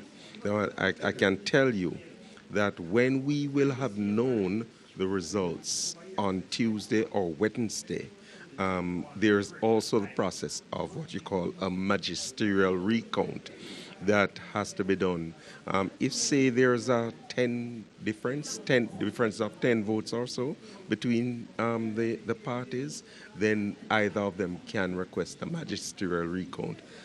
Strangely enough, the magisterial recount does not normally vary much from what the returning officer does at the official count, because he sits almost like a parish judge in that circumstance. All right, Neville, thank you so much. Some insight there from Neville Graham, a reporter at the Gleaner and a former head of communication at the Electoral Office of Jamaica. Now, I want to let you know as well that 97.5% of the seats across the island, boxes rather, across the island have been counted, so that's 97.5. But I don't know if my videographer will be able to move with me just a little bit, because what's taking place now as well is that we're getting some data coming in from the Portmore Municipal Corporation. Of course, we know that there are 3 mayoral candidates on that ballot, and what we're seeing coming in is that in the Portmore Municipal Corporation at this time, 79.9% of those boxes have been counted. That works out to 225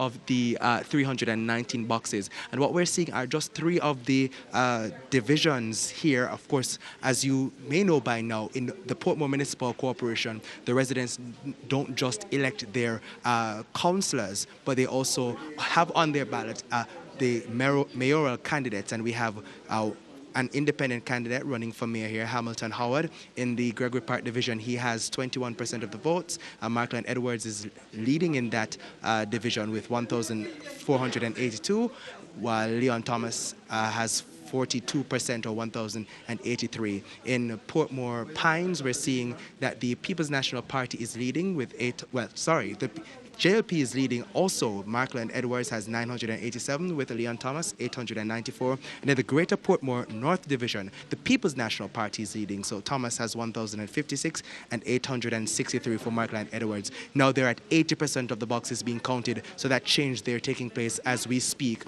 And we'll, of course, continue to track that. But until then, it's back to you in studio.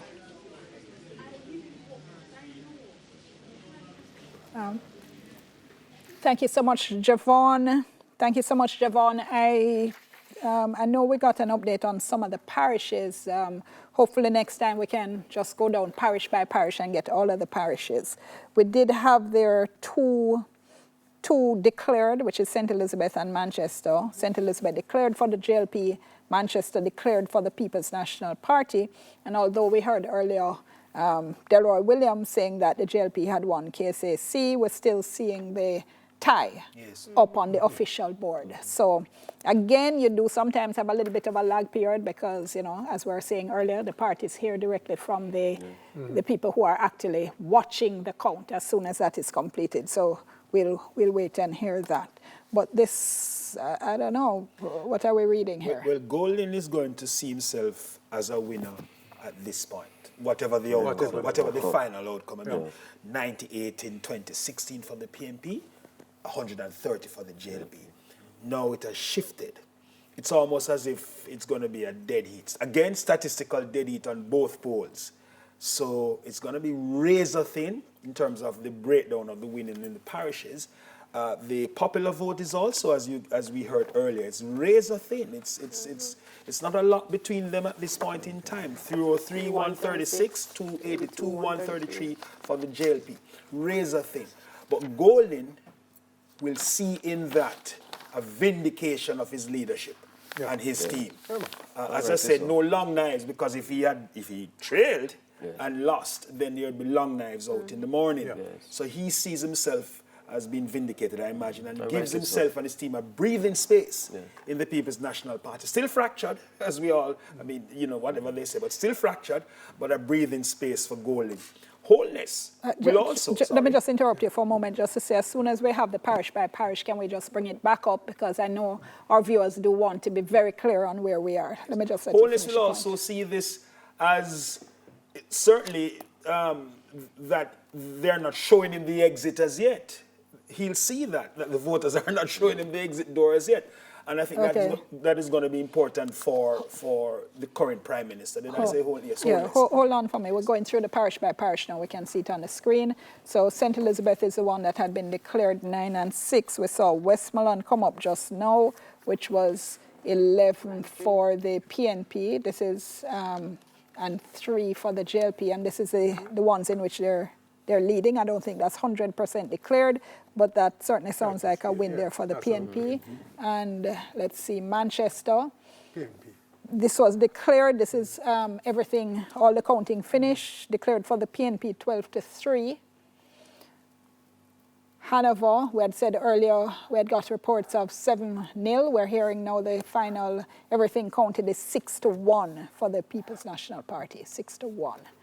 I have to say I'm not a fan of results where you have one party sweeping a municipal corporation. I think it's terrible for democracy. So Clarendon, we're at 11-11, so we're at a tie there. I hear you laugh, Paul Ashley, I'll soon come to you. St. Catherine. This has the PNP, let's just get this, I didn't have this in my notes. This has the PNP leading 23-18. Okay. Kingston, we had heard this 3-3, tied here.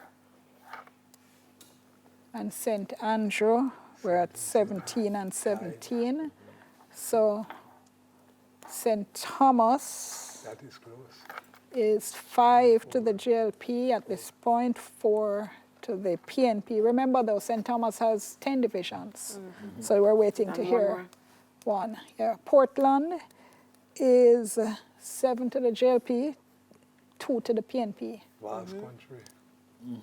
And St. Mary that is, close. Is 7 to the JLP, 6 to the PNP. St. Anne, 11 to the JLP, 5 to the PNP. And these are, unless we tell you listeners and viewers, these are where the trend is at the moment. The final result hasn't yet been declared. Trelawney, 6 to the JLP. And what is that, 3 to the PNP. St. James, 11 to the JLP, 6 to the PNP. Okay, is that it? Right, somebody doing a quick count, see who is, yeah, that's it, thank you so much. We're just doing a quick count in the meantime, listeners and viewers, in terms of, well, I see Daniel and Clyde both counting. Well, on this side, the side, they're not counting. The counting going on over here so feverishly. So while this side waits to do the analysis from the count. Okay. I have 7 for the JLP ahead in terms of leading and or declared, and for the PNP I have 4. Leading and or declare. Westmoreland, Hanover, Manchester, St. Catherine for the PNP leading and or declare. JLP, St. Bess, Trelawney, St. Thomas, Portland, St. Mary, St. Anne, St. James. Leading and or declared. We have what? We have 4 tied, Clarendon. And then we have the Clarendon tie, the Kingston tie, St. Andrew tie. Well, I mean, we're waiting to hear, but let's go back to you saying that this is going to be seen as vindication for Mark Golding. How though? Because it's looking pretty much the same in terms of control as 2016. Agreed. In terms of unless we see some differences. In terms of the parish. Correct. Yeah, but in terms of the popular vote, it's very close. And he would have clawed back. He would see it as his people see it as clawed back. This is where we go back to the first past the post discussion. Popular vote, now win election. I accept that. But it does provide some encouragement when you would have been devastated in 2016.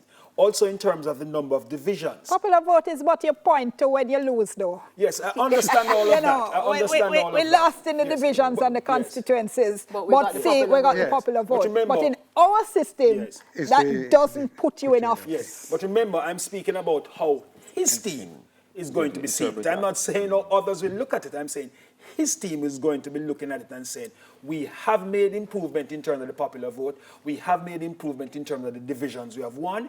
We may not control the majority of the parishes just now, but we have made some inroads. And so I think Mark will say that the PNP base has been awakened. Yes. Even though it might be generally smaller than the JLP base. Yes. No, but he will claim that he has awakened some PNP people.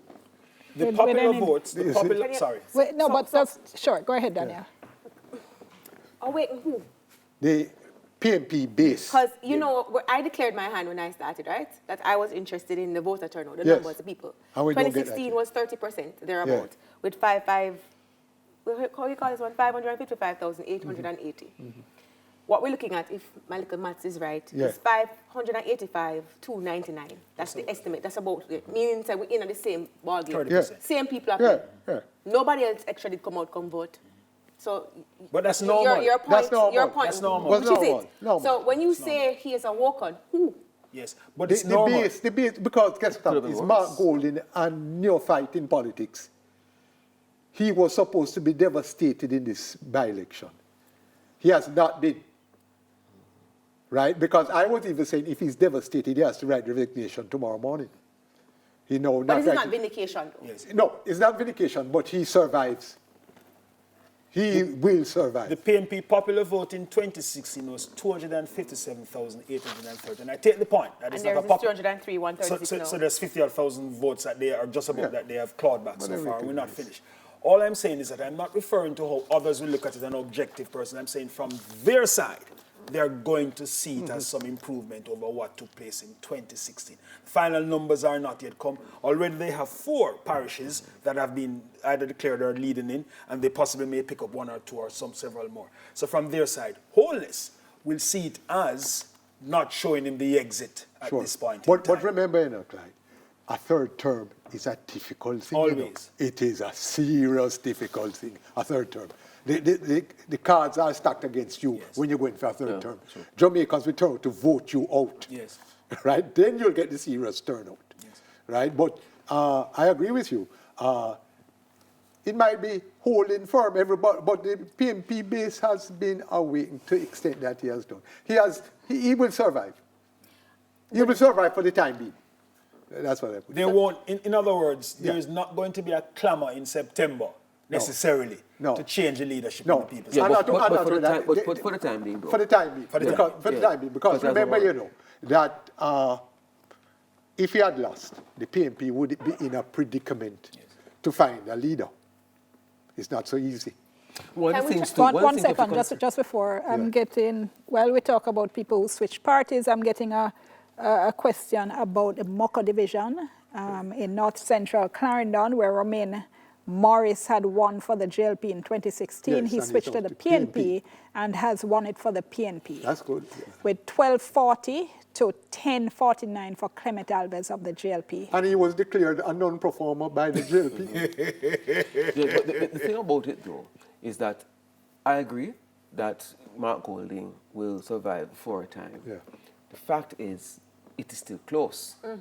And they are not able to claw back as far as we're seeing now to say he has now brought about a resounding victory for the PNP. No, I agree. Yeah. So that will mean that he has a breathing space of sorts. Yes, of course. But you know that the PNP has a tradition that the leader of the president of the PNP must face a general before you remove him. Give him at least a run at it. I'd run at it. Peter so Phillips no, had his it run look at it. and He has earned the run at it. Which is a reasonable position, though, given the fact that how we normally see local government election. I mean, but go ahead. True. I'm interested, though, to look at the results in the different divisions or constituencies where there was challenges to leadership that the people didn't support. So those people who were nominated and people said, oh, we didn't want you, or there was that question around them. It would be interesting to see. You mentioned the gentleman from Moko who switched and he was a non-performer, but people still gravitated towards him. I'm interested to see that layout. Those people who said they were parachuted in, we didn't want this as a councillor. How did they fare? How did they fare? Because you mean the independents? No. We're talking about those who were nominated by the parties, who were nominated in quotations against the will of the people in the constituency. How did they? But how do you measure hold the thought for me. We're going back to the JLP headquarters with Andrea Chisholm. Andrea, go ahead.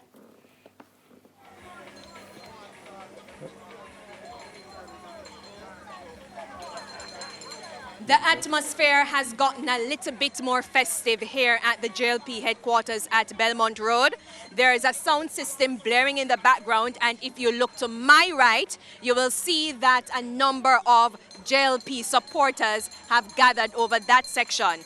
On the outskirts, on the outside of the compound, there are some JLP supporters as well. Some are eating, some are insisting that they are not yet ready to talk to the media because they need to have a better understanding of what is taking place. But I saw Miss Vivine. Miss Vivine, come please. Where's the gentleman with the bell? Yes, I saw Miss Vivine earlier. She's willing to speak. Mr. Gentleman with the bell, could you come this way, please? All right, so this is Miss Vivine. Tell me your full name, please. Vivine Kirkpatrick. All right. Could you just hold the bell ringing for a moment for me because we need to hear you. And you are? I am Kingston Grayson. All right. First of all, Miss Vivine, how are you feeling at this point? Feeling very, very good. I never feel good much earlier, but I feel good, you know. What has caused the change in your mood? Boy, from me yesterday, Labour Writer when it come like, I don't know me that sleep tonight. From me yesterday, Labour Writer when everything moving on me, I tell you, it come like a God sent glory. Because I wonder how Labour Right finna win. And look how much things Labour Right do for the country. So I tell you the truth, God knows. I feel good, that's why I'm there tonight. So based on the projections, you're picking up that it will be a victory for your party? That's more than victory. Victory for everybody.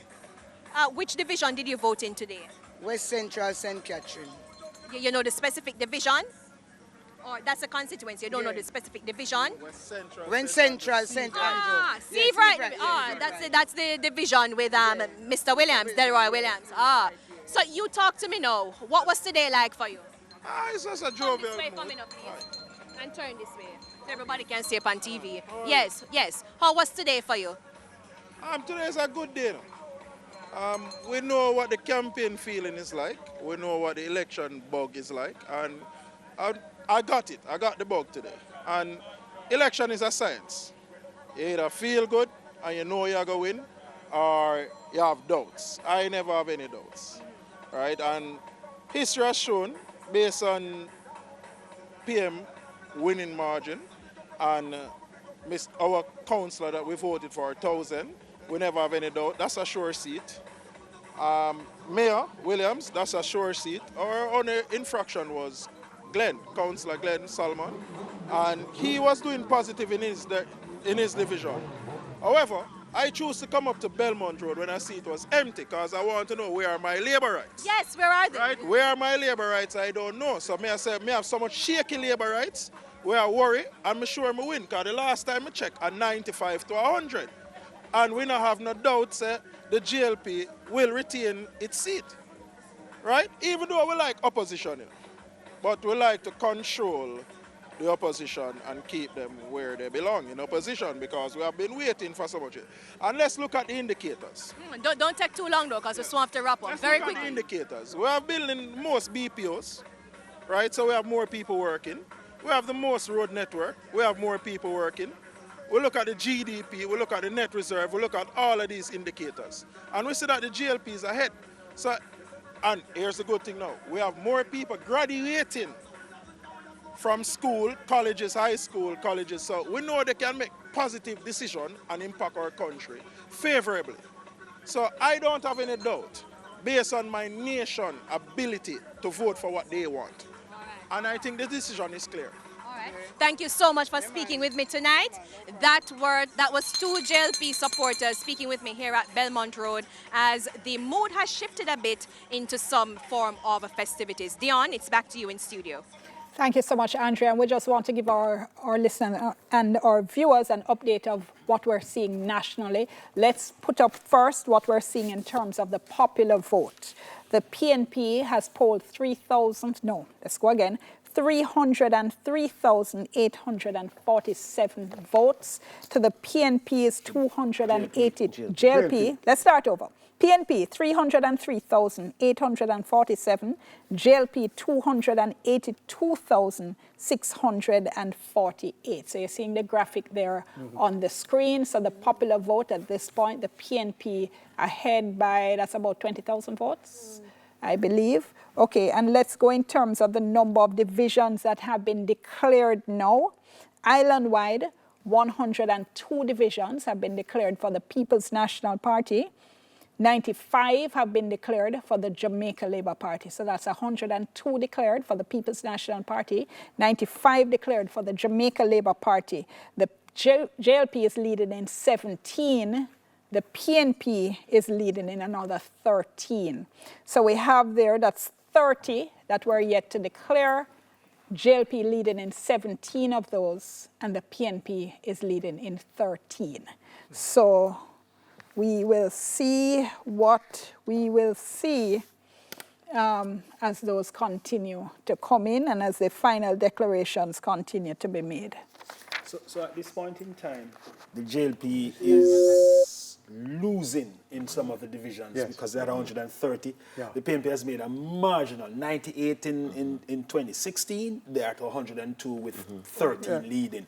So again, not any great thing to shout home about, but it staves off and for the Labour Party, they will see in this as they're not showing us the door. We need to shore up our base and ensure that by the time the next general will be ahead on it.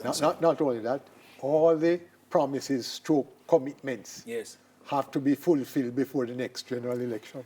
Which is why off air I was throwing it at you when I say it's practice. Not to say that you're practicing for the election, so to speak, but you get an opportunity to test the ground, to test your messages, to see what is working and what is not working, and to make a better run for it for the elections. The cap with the three at the side never click. I suspect really that must have been part of the strategy. I know Clyde was saying, well, it's foolhardy to do it. But I suspect that this was also for them an opportunity to say, risky. But to say, well, what is happening to get that kind of sounding? Yes, you want to win, but where are we? And I suspect this is a wake-up call for them. Can they deliver later on? We don't know. But at the end of the day, this is what they're saying. Okay, our reporter, we're going back to electoral office. Javon Keys has a clearer picture for us. Go ahead, Javon. Thank you so much, Dion. Now, before I zoom into the Portmore municipality, which I'll do shortly, I know the question is being asked about the overall percentage voter turnout, and I just wanted to say that a short while ago we asked, but that those numbers are still rolling in, as you can imagine, so we hope to have that before we end. Hopefully before we end, but if not, of course, you know, Television Jamaica will have you covered, viewers and listeners. But let's take a look at the Portmore municipality. So 94% of those boxes have been counted. That's 300 of 319 boxes. The timestamp on that is 9:53 p.m. And let's start taking a look at some of those divisions. So Gregory Park Division has 33 of 34 boxes complete, and Markland Edwards, the mayoral candidate, because that's what we're looking at particularly here, we're seeing Markland Edwards leading in this one with Leon Thomas second, 1,083, 1,482 for Markland Edwards. Let's look at another division, and let me remind our viewers and listeners that the Portmore municipality really has about 12 divisions there, so far one in favor of the Jamaica Labour Party, but of course that's 33 of 34 boxes being counted there. Let's continue as we keep looking at those other divisions. We have 1,026 votes in favor of Markland Edwards for the Portmore Pines division, 946 votes for Leon Thomas. As we continue that look, we will also bring up some more divisions in short order. But as the team on the ground brings those up, just letting you know that 97.5% of the boxes across the island have been counted. So on screen here, we're seeing a bit of a turn there with Leon Thomas, the PNP's candidate, leading Markland Edwards with 1,421 votes for Thomas. Edwards has 806. With 94.4% of the boxes counted, so a slight update there. As we quickly go through, Edgewater has Leon Thomas, again, 28 of 28 boxes. So those two, Waterford and Edgewater, can be declared for the people, well, preliminarily for the People's National Party. As we bring up some more divisions for you quickly, we have Leon Thomas here, again, 1,131 votes versus 904, and this is for Greater Portmore. All 25 boxes complete. As we head to the next division quickly. So we try to paint that picture for you. Leon Thomas having the Brayton division ahead of Markland Edwards, and again, this is the mayoral ticket. Of course, we'll continue to track this one for you. 94%, that's 94.4% of the total boxes counted, 301 of 319. Again, what we're seeing here is the mayoral election. Again, a reminder to you that in Portmore, the citizens don't only vote for their councillors, but they also directly elect their mayor. So we'll see what we can bring to you before we wrap this broadcast. But until then, back to you. All right. Thank you so much, Javon. And of course, we're hearing there division by division, but we're going to have to tabulate all those numbers so we can get a sense of whether, in fact, it is Markland Edwards leading of the JLP or it's Leon Thomas of the People's National Party. And that's always an interesting one because of this, it's the only race where we see the people choosing their mayor. In fact, I find it interesting because it is the only opportunity we have to see two votes, which many people are saying separate the vote for MP from the vote for Prime Minister. And Portmore gives us an opportunity to look how this works out in terms of, and it's not confusing. The people understand. I voted in Portmore. I had my 2 votes. Everybody understand what it is. So it's not anything complex for us in the national election. Two ballots. It's not anything complex in the national election to give us 2 ballots. We can choose a Prime Minister and we can choose the MP. And I think Portmore gives us the best example of how this thing could work out in Jamaica. I want to say something also quickly about the efforts and the money being spent. It's not been matched in the pullout. All the efforts over the last 2 weeks and the mass meetings and the huge crowds walking behind and so forth and so on. We're not seeing that on the night of the election. We're below 40%. We might be at about mid-30s as it appears. So that's very interesting that there is a race to the bottom. We'll come back to the point earlier that we made. It's a race to the bottom. What fascinates me in Jamaica, I don't see the parties trying to take on platforms outside of their hardcore issues. So you have a vast number of persons out there who you think that they will be trying to appeal to by taking on some of their platform ideas. Not our politicians. We are racing to the bottom. You're correct. But it's about the A-list. You go for your hardcore support, you forget everything else. Once you pull out your hardcore support and you have the numbers that you think you're going to win the election, you're satisfied. Clyde, an anemic win is better than a healthy loss. But it's still anemic. Yes, but they don't care. But that's a challenge, though, Paul. They don't care. I don't think you can just change the system by voting for the Prime Minister vis-a-vis But it does bring about greater direct accountability. And I'm not saying it's a simple thing because there are some issues we know with a direct election and you might not have a parliament that supports the Prime Minister. In other words, the Prime Minister wins on the popular vote but cannot pass legislation because he doesn't have a majority in the Parliament. So there are some issues in relation to a direct election for the Prime Minister if he does not, if his party does not command the majority of seats in the Parliament itself. How about we start with a direct election of the President? You mean not a ceremonial president? Not a ceremonial president. Well, it's the same difference. It's a direct election. Well, let's start with that first. But I think what we can get from this, though, is that if we're talking about improving the overall involvement of people, how the system can work and how you can make it Jamaican and how you can make it work for you, is that we have an example in Portmore. Yes. Whether or not we decide that this is how we want it to go for the Prime Minister, what we're saying and what we're seeing in Portmore is that you can't vote for 2 people, you can't vote for the mayor. But how do you inspire people to come out? So here, you see, that's why I was going, that is why I was going underneath the desk. Because I am the one who has that nebulous use the word? Nebulous idea about pitching ideas. I don't think your idea is nebulous at all. Your idea is very clearly defined. At the end of the day, look here, we've been doing this since '62. Yes. Yeah. When I look back at the legislation, and this is where we always combat Dion, because I see where we copy. There has been no great effort to let us decide and craft a scheme for ourselves. Except the last 3 bills. To be fair, the 2015-2016 bills, in terms of Local Governance Act, the Joint Services Act, and the one in relation to financial services. So to give it to them since 2015-16, those 3 significant pieces of legislation passed under the previous administration. Those legislation are designed to transform the local government election. Here we use the word transform and design. Here's where I would like, and I'm just putting it out there because we all talk about voter apathy. I'm interested in the numbers. You talk about the popular vote, meaning how many people turn out. How many people turn out and vote for one party as opposed to the other. Interested to see that. But it looks like we're still at the same place. Yes. There are other issues. Can our parties be creative in how they treat these issues and draw people in? It can be, Clyde. But it is. Here.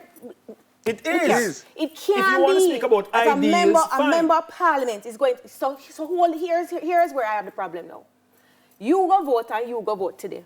Yeah. Your party win and your party win and Dion never go vote. Yes. That's Dion business. And we all Jamaicans. And you're gonna tell me say you know business about me because me name vote. Yes, but hold on 1 second. Let me just interrupt. And as I said, I hope we're going to be going back to the electoral office and go division by division in the Portmore mayoral race so we can figure out exactly what is happening.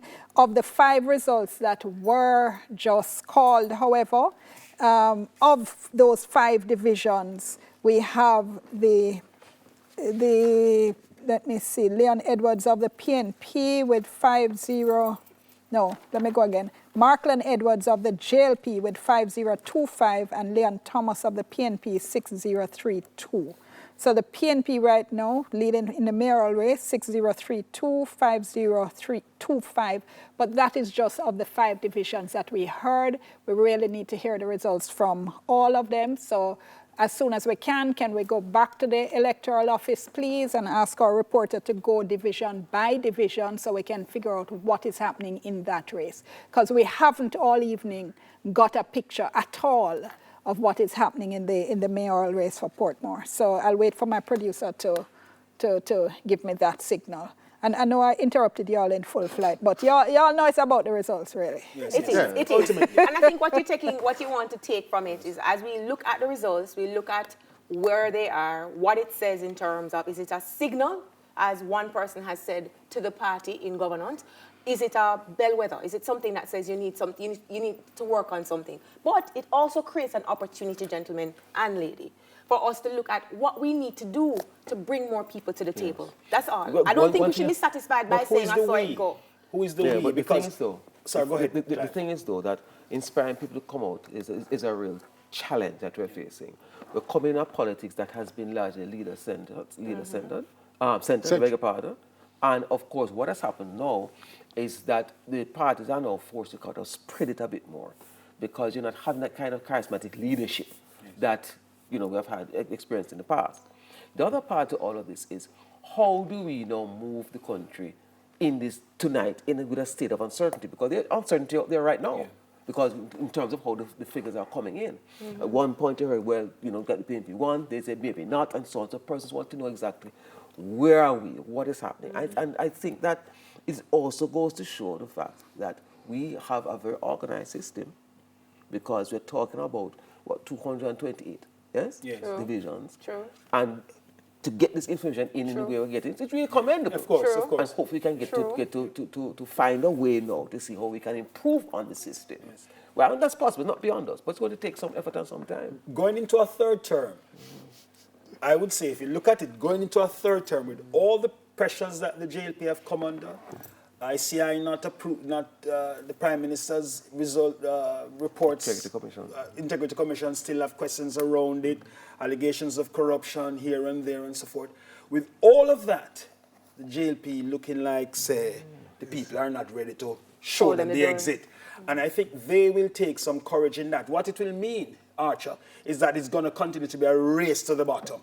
Yeah. Our parties, I can tell you this, our parties have no interest in any independent voice and those things. In fact, if you're in there and you're independent voice, you're in trouble. You tore the line, or you sideline it. So hang on. So your positions are shared by a vast majority of Jamaicans who do not turn out to vote.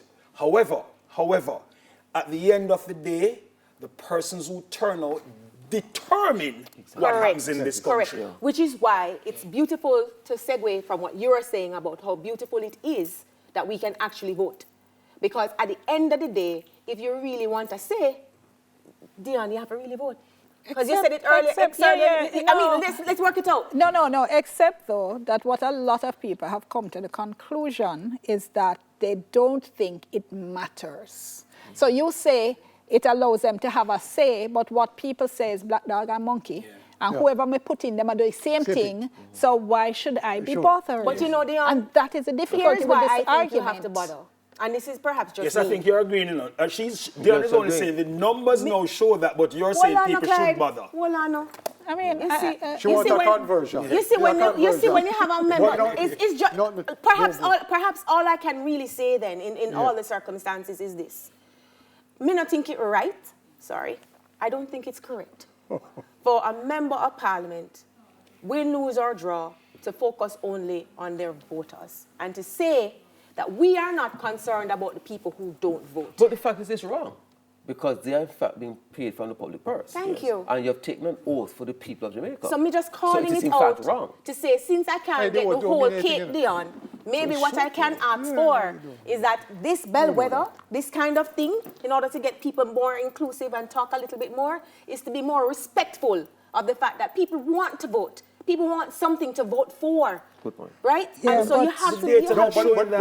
Hold on. Also, though... There's an institution called a pressure group, you know. Yes. You can form pressure groups. And I was going to... That's exactly the point I was going to make. That here is now the... Civil society. No, the civil society, I think... pressure groups. I have actually now come to the conclusion that civil society, the civic society groups, and I know people think a lot of them are elitist groups, but they are grassroots groups, you know? And they, in between the elections, do I think a hell of a lot more to influence what actually happens in government than the person who walks in every 5 years and drops a piece of paper in the box. The limitation to that is that persons in government will say, okay, this is a pressure group and these are the things they want, but is this resonating with the broader population? And if they don't see it resonating there, truth be told, they'll engage you and listen to you, but they won't do anything.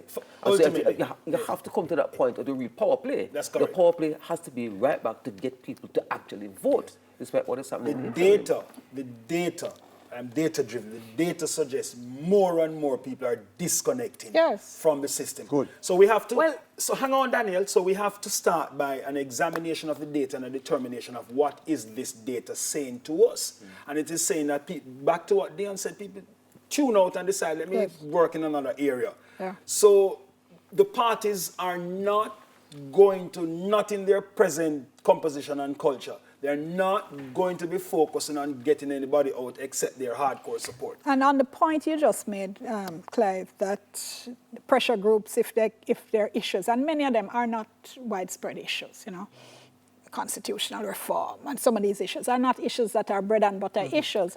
Yeah, but the fact of the matter is that neither the vote doesn't, what should I say, doesn't propel individual issues either.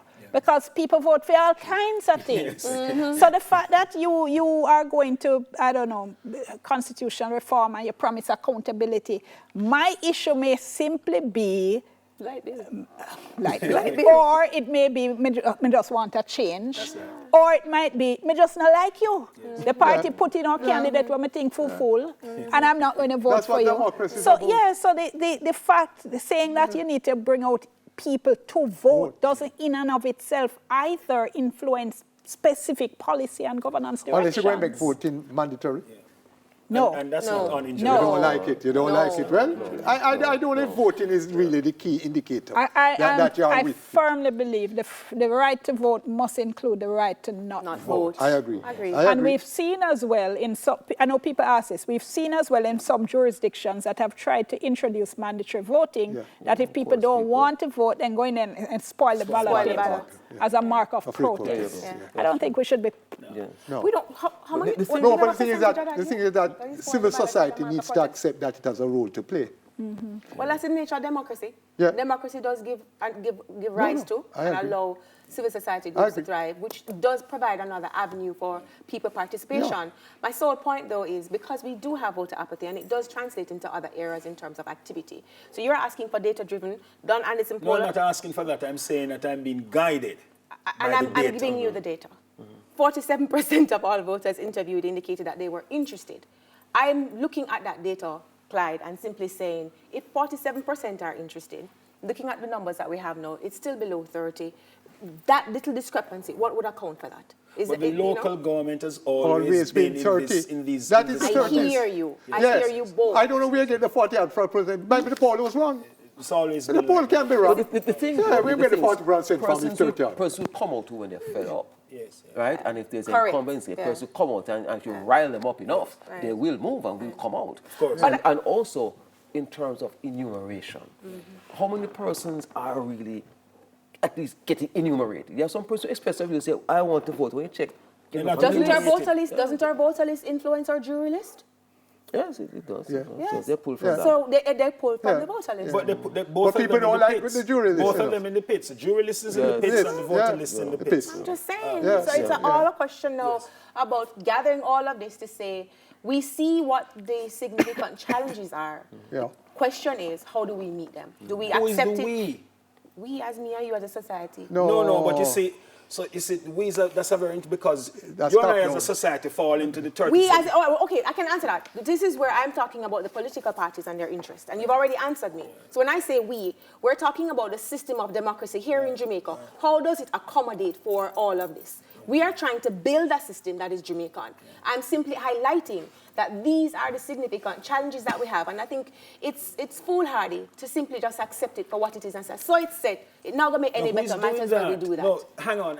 I don't think anyone at this table is doing that. What we're simply saying is if you're going to change something, you have to start with what currently exists and why it exists, and then moving forward. And this, what you see here has been for 40 or 50 odd years. So this is not something that is just happening every now and again. It's been 40, 50 odd years of voter apathy in Jamaica. The highest, probably not, the highest turnout we had was in the 1970s, 80s, up to PJ in the 1990s, thereabout. And since that time, it is not going that way, and so on. And a big part of it had to do with the ideological divide. Right now, there's no ideological or philosophical divide between the two parties. So it's a question of personnel. So part of the problem is that the PNP traditionally be left of center, the JLP traditionally be a right party. There was a lot more in terms of differences between the party and people. Well, I take your point that in terms of what people are voting for, there has been a shift or a coalescing of ideas. But we still have to get to that point, Clyde, where we stand at the door of every election, whether we're closing it, and ask, you've said it, we've done this for 40 years. We are now in the midst of dreaming of crafting of constitutional reform. What does this mean? Will these elections play a part then? Significantly in any way in terms of talking about designing or changing? No. How do we take from this and improve our system to make it more involving? In fact, the JLP might just hit you with a referendum, a true referendum with one question. Do you want Jamaica? Republic, yes or no? You see?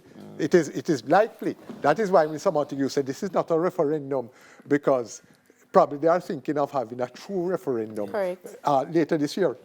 The big question I'm interested to see how the Prime Minister, the leader of the JLP, will answer is that, do I go for an early election if I win this one, or do I push it into 2025? Well, that might be one of the questions that's put to him. I hear he might be on his way to Belmont Road. But in the meantime, let's take a break. We're back in a moment.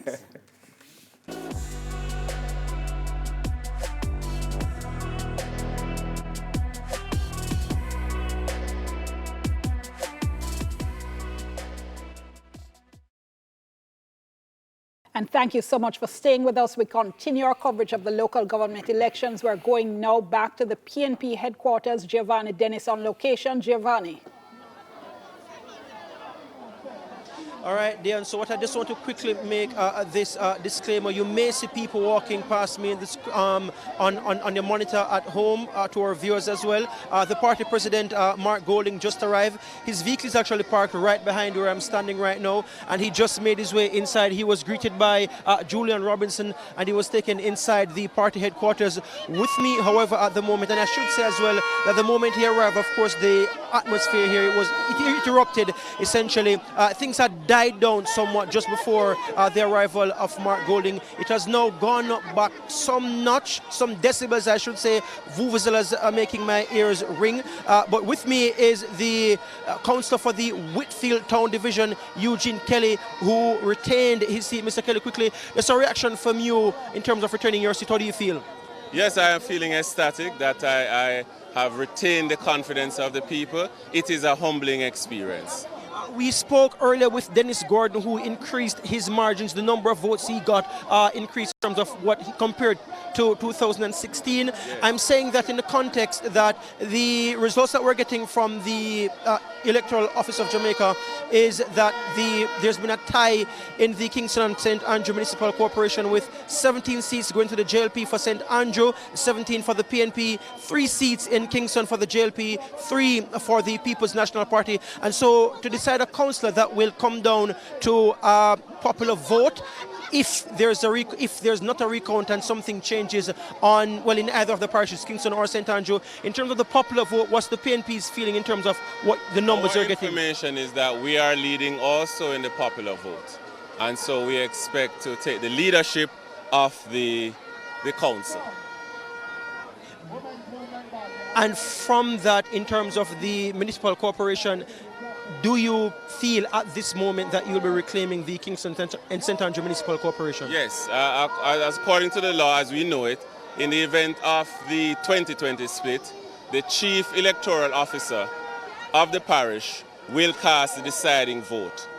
The tradition is he will use as a parameter the popular vote to go with that as the deciding factor in who should be the mayor of Kingston.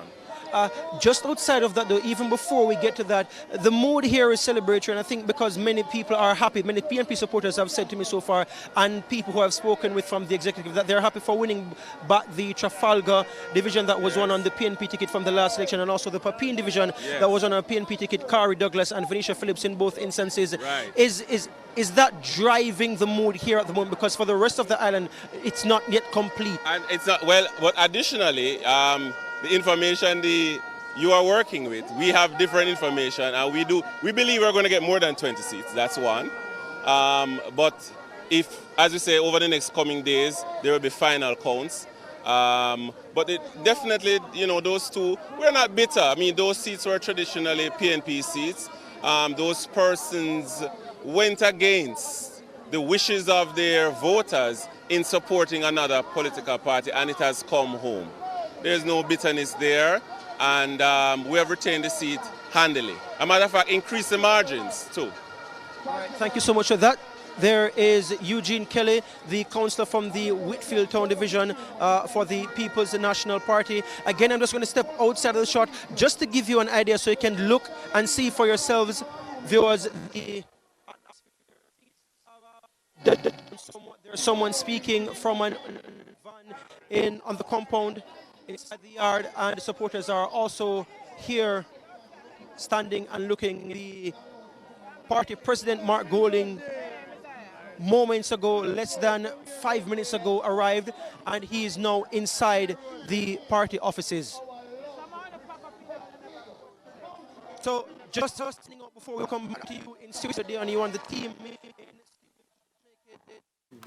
Thank you so much for that, Giovanni. And once you hear that the party leader has arrived on a compound, whether it's JLP or PNP, that means you're now standing by to hear the speech that party leader is going to be delivered, whether it's one of victory, one of concession, one of, as we heard from Mrs. Simpson Miller 1 year, well, we don't know what's going on yet, so we'll wait and see if you have a very close election. So we're waiting to hear, and of course, when it is Mr. Golding as well as Mr. Holness, when they're ready to speak, we'll be going to them. Daniel was saying a little bit earlier on, when we heard mention of it in that interview, this concept of the popular vote and what it means. And let me see. So Daniel, let me ask you to start off. So the popular vote in itself means what? Nothing, as you say, in the context of our voting. Definition. The number of persons who come out in support of a particular party. That's basically. So we have, if you look at the votes, you will see the number of persons who came out to support the PNP as opposed to the number of persons who came out to support the JLP. In how our system of governance work, where we vote, the fact that the PNP or the PNP will have a high popular vote doesn't necessarily mean they'll win the election. And that's what you're seeing here now. Because we go division by division or right. constituency by constituency. And in how we govern ourselves, you'll appreciate that some constituencies smaller and some are larger. So some will get more votes and some will get less votes. I think there's a deciding factor in the last letter put in St. Thomas, if my memory serves me right, where they decided who was going to be there. There was a tie, and therefore the popular vote, in fact, informed who now. Right. Which was what Mr. Kelly was explaining when he said, if there's a tie in the KSAC, what will happen is that the person who has the presiding vote, the casting vote, that's the presiding officer for the area, they will look at the popular vote. So it's not a personal vote that they will be casting. Right. They're going to be casting a vote based on the popular vote. And that will be what they call a tiebreaker in the constituencies which we have as being tied. And on that note, let's go back to electoral office because Javon Keys, in fact, does have the popular vote for the Kingston and St. Andrew Municipal Corporation. Go ahead, Javon. Thank you. Thank you so much, Dion. So earlier we pointed out that there was a stalemate as it relates to looking at the seats. So we had in Kingston, particularly 3 and 3 for JLP and PNP respectively, 17 and 17 in St. Andrew. But when we look at the popular vote, which will be the determining factor, we see where the People's National Party has 64,930, so that's 64,930, which puts them in the lead. The Jamaica Labour Party has 50,254 electors which voted in their favour. So based on the popular vote, this Kingston and St. Andrew Municipal Corporation preliminarily will go to the People's National Party. So again, 64,930 for the People's National Party versus 50,254 for the Jamaica Labour Party. Let's look at the preliminary data for the voter turnout as well. As it is now, I'm looking on the board and we're still seeing 97.5% of the 6,726 boxes being counted, already counted that is, which means that we have 6,556 boxes complete. But with that data coming in still, the preliminary assessment shows that voter turnout stands at 29.6%, so 29.6% the preliminary data for voter turnout. Of course, that data will likely be updated as the counting continues, and of course that's marginally lower than the last local government elections in 2016. You can go back to the mayoral race in Portmore and take us through division by division. I don't know if that's available, but last time you had given us 5 divisions. But I don't know, are we able to get the counts for each division, where they are now? Okay, so I can say that 97.8% of the boxes have been counted. That's 312 of 19 boxes. I'm going to see if I'll have to move, but if you could give me probably about a minute or so, I'll be able to go through division by division for you as it relates to the mayoral race. So 97.8% of the boxes counted, but I'll see if I can give you all those divisions in a moment. Sure. In the meantime, let's just go back to our explanation about the popular vote. Because what happens is that right now in a general election, our popular vote is, I would say, meaningless because of the fact that we no longer have equal numbers of constituencies.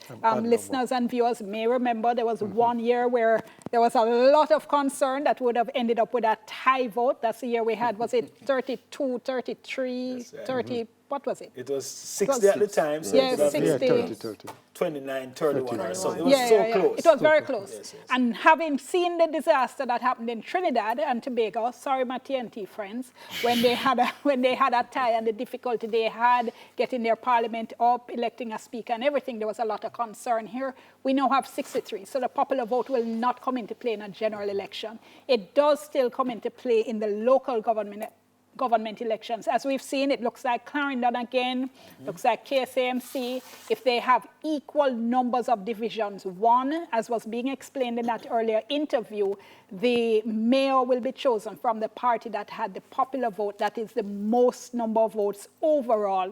The deputy mayor would come from the other party. So we'll see what happens in those particular divisions.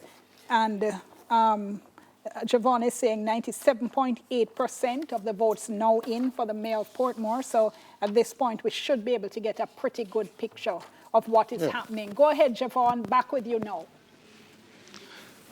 Thank you so much, Dion. So I'll seek to go through all the divisions as quickly as possible. So as I said, 97.8% of the boxes counted. That's 312 of the 319 boxes, and that timestamp is at 10:31. So the Gregory Park division has Markland Edwards in the lead with 1,482 versus Leon Thomas 1,083. The independent candidate had 21 votes, and that's 33 of 34 boxes counted. Let's look at another division. We have Waterford, with the PNP's Leon Thomas leading, getting 63% of the votes, 1,421 versus 806 for Markland Edwards, and 11 votes for Howard Hamilton.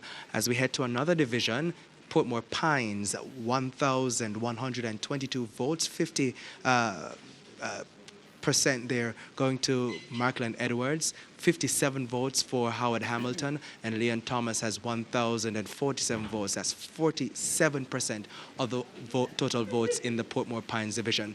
As we pull up Independent City, that has the Jamaica Labour Party leading. Markland Edwards has 954 votes versus 857 for Leon Thomas, 19 of 19 boxes counted, so that's 100%.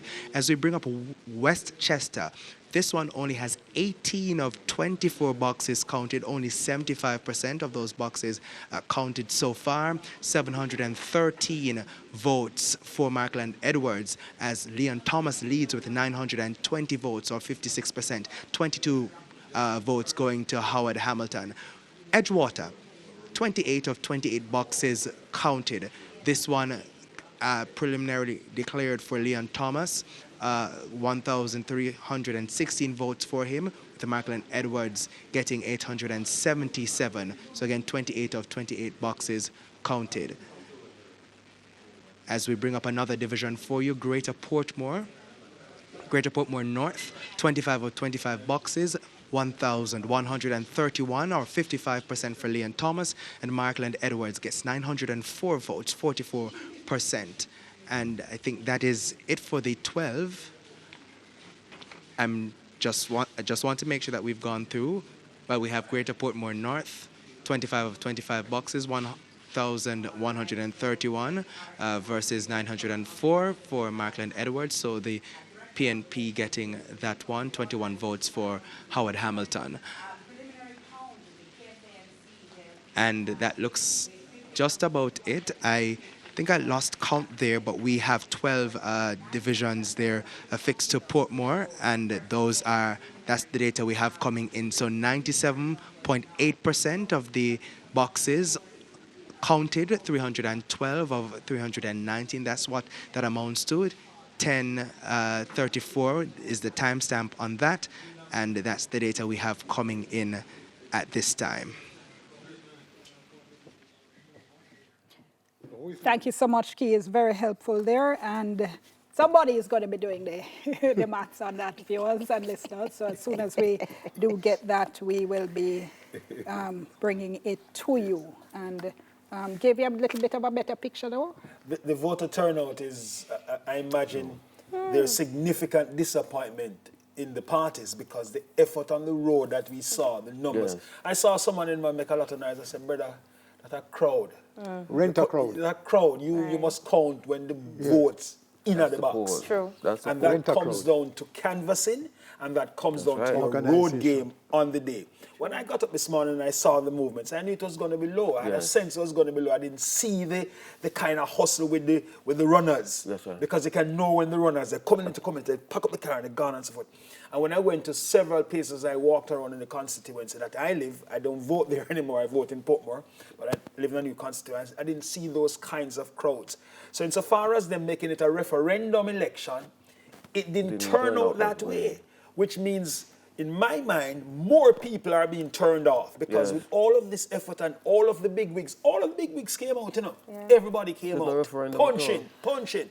And we are below, in fact, this turnout, if it's less than 30, because let me give you the numbers quickly. In 2016, 30%. In 2012, 34.7%. In 2007, 38%, 2003, 40%, 1998, 34%, 1990, 56%, 1986, 65%. So this is going to be among the lowest of the local government election turnout since 1986. Okay, and on that note, we'll be back in a few minutes. Let's take a quick break. We'll soon come.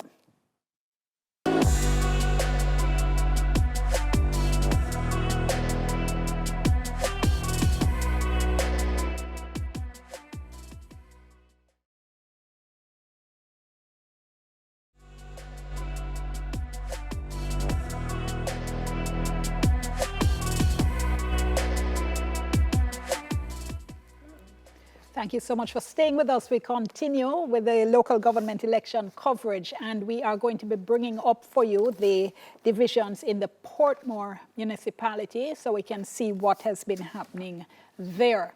So let us go now, and this is Portmore, Greater Portmore East. 1364 And Clyde, you are a little bit closer, Yes. so come, help me with the So reading. that is PNP Gordon, 1,364. That would be Portmore East. And Patrick Barrett of the JLP, 627 votes. That's 31%. And it appears as if all boxes are in. It looks that way. Yeah. Okay. So that's Gordon, 1,364, 69% of the vote. 30 of 34, I'm being 30 told. Oh, yes, I'm terrible. It's 30 of 34. Okay, next one. All right, we're going to be bringing them up as we speak. And just to say that based on the divisions we had shared in terms of the mayoral race, the numbers that we had out of the 7 divisions, for the 7 divisions that we heard a short while ago, the PNP's Leon Thomas was at 77.75. The JLP's Markland Edwards was at 68.58, and the independent candidate Howard Hamilton was at 132. Yes, sir. More results. Portmore North, 30 boxes out of 36 counted. Gary Nicholson from the PNP, 1,877, 68% of the votes so far. And Dr. Level, JLP, 898, 32%, 30 boxes of 36 counted. Okay. We're bringing them up bit by bit or one by one so you can see there. And we just want to remind our listeners and our viewers that we are also standing by to go to the various the 2 party headquarters. St. Catherine Southeastern, Kennard Grant, so that's Bridgeport. That looks like Bridgeport, I think, yes, in St. Catherine, Bridgeport. Kennard Grant, PNP 651, 59% so far. Dwayne Eubanks, or is it Ebanks? Eubanks, 446 votes. Only 11 of 18 boxes counted so far. Okay, we're going straight now to PNP headquarters.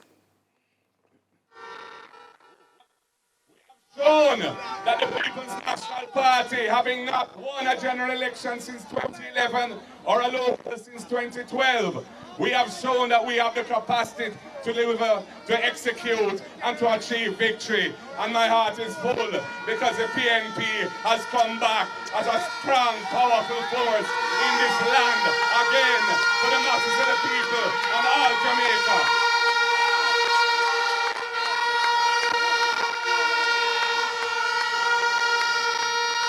Comrades, we will continue the work. We will continue to build our momentum. We will continue what we have been doing because we will not let the people down. The people want to see a PNP government, and the people want to see Ayman, Mark, Jefferson rolling in Jamaica House, doing the work of the people. Clean heart and clean hands.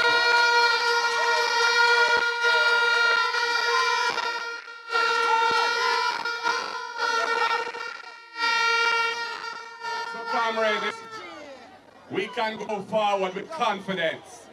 We have pulled off a great victory today. The people have spoken. The PNP is alive and well and strong. I want to dedicate this victory to Sister P, Mama P, on the anniversary of her ascendance to leadership of the People's National Party in 2006.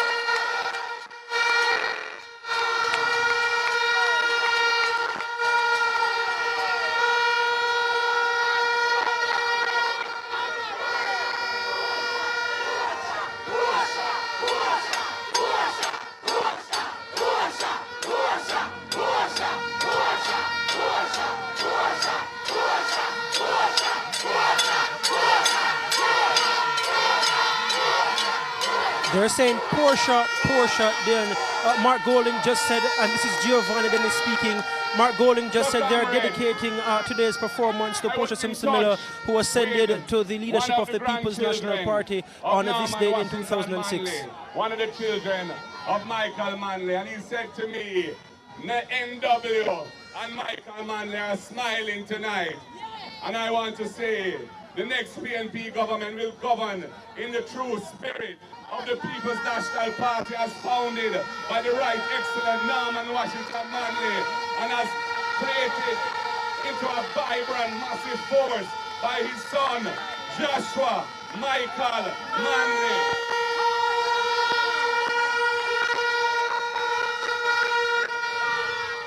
I want to big up PJ Patterson, the most successful politician in the history of Jamaica in terms of victory, who continues to mentor. We say, I want to go. You need to know what you're going to say. Okay, so you're listening there to Mark Golding, the PNP leader, and he said the PNP has shown they have the capacity to execute, to achieve victory. He said they would continue working to build momentum, and he called the night's results a rare victory. Let me go around the table, comments on what we've heard. Clive Mullins, let me start with you. I'm not sure that the leader of the PNP should have given that particular speech about victory. I think it's rather early days yet. You have to look very carefully at the count in terms of the parish council or the municipal councils. And I know that they were focused a lot on what was happening for Peen and elsewhere, and clearly in terms of the popular vote. But that doesn't necessarily translate into a victory. I think it may be somewhat premature at this point in time. Maybe it's caught up in the flow of what is happening and the euphoria, but maybe it may be a bit misplaced right now.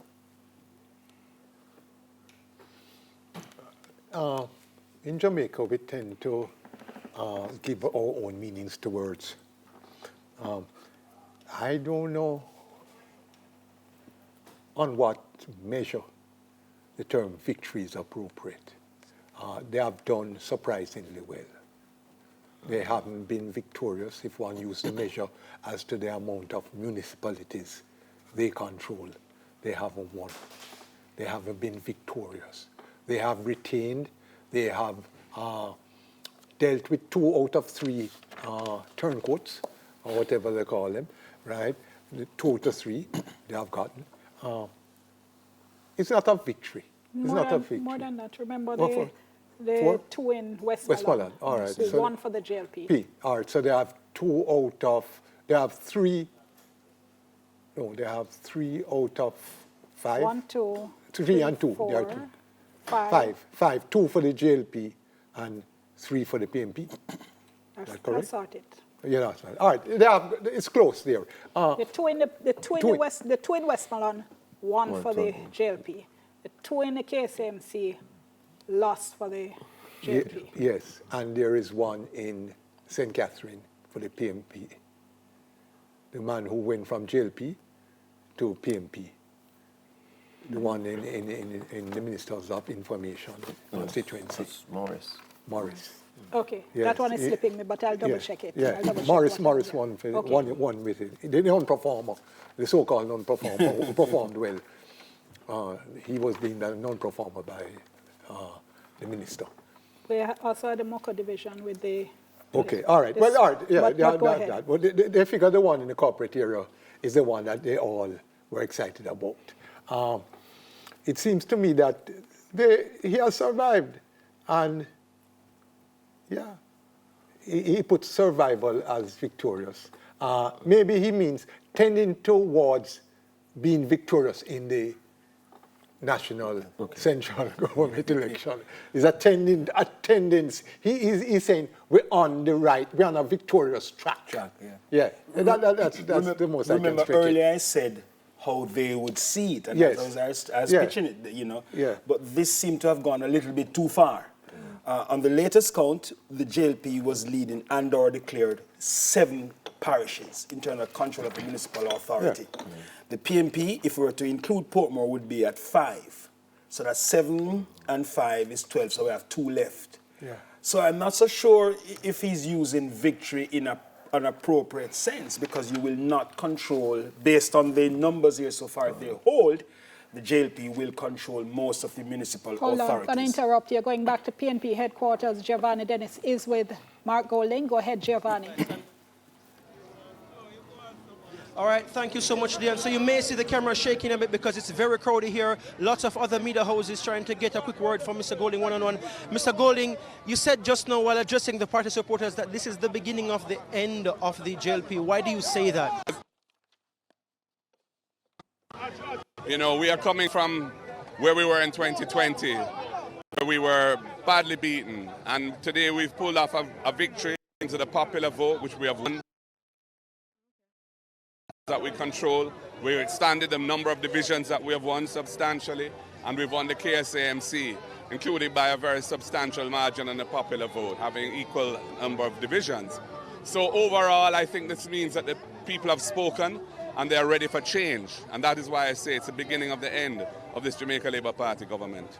So just for clarity, you're conceding that overall the JLP has won the local government, but that you've increased the number of seats that you've won? I'm telling you, we have won the popular vote, and we have done well because we have expanded the number of seats that we have, the number of divisions that we have, and the number of councils that we control.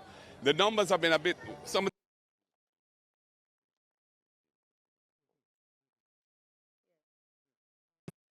Okay.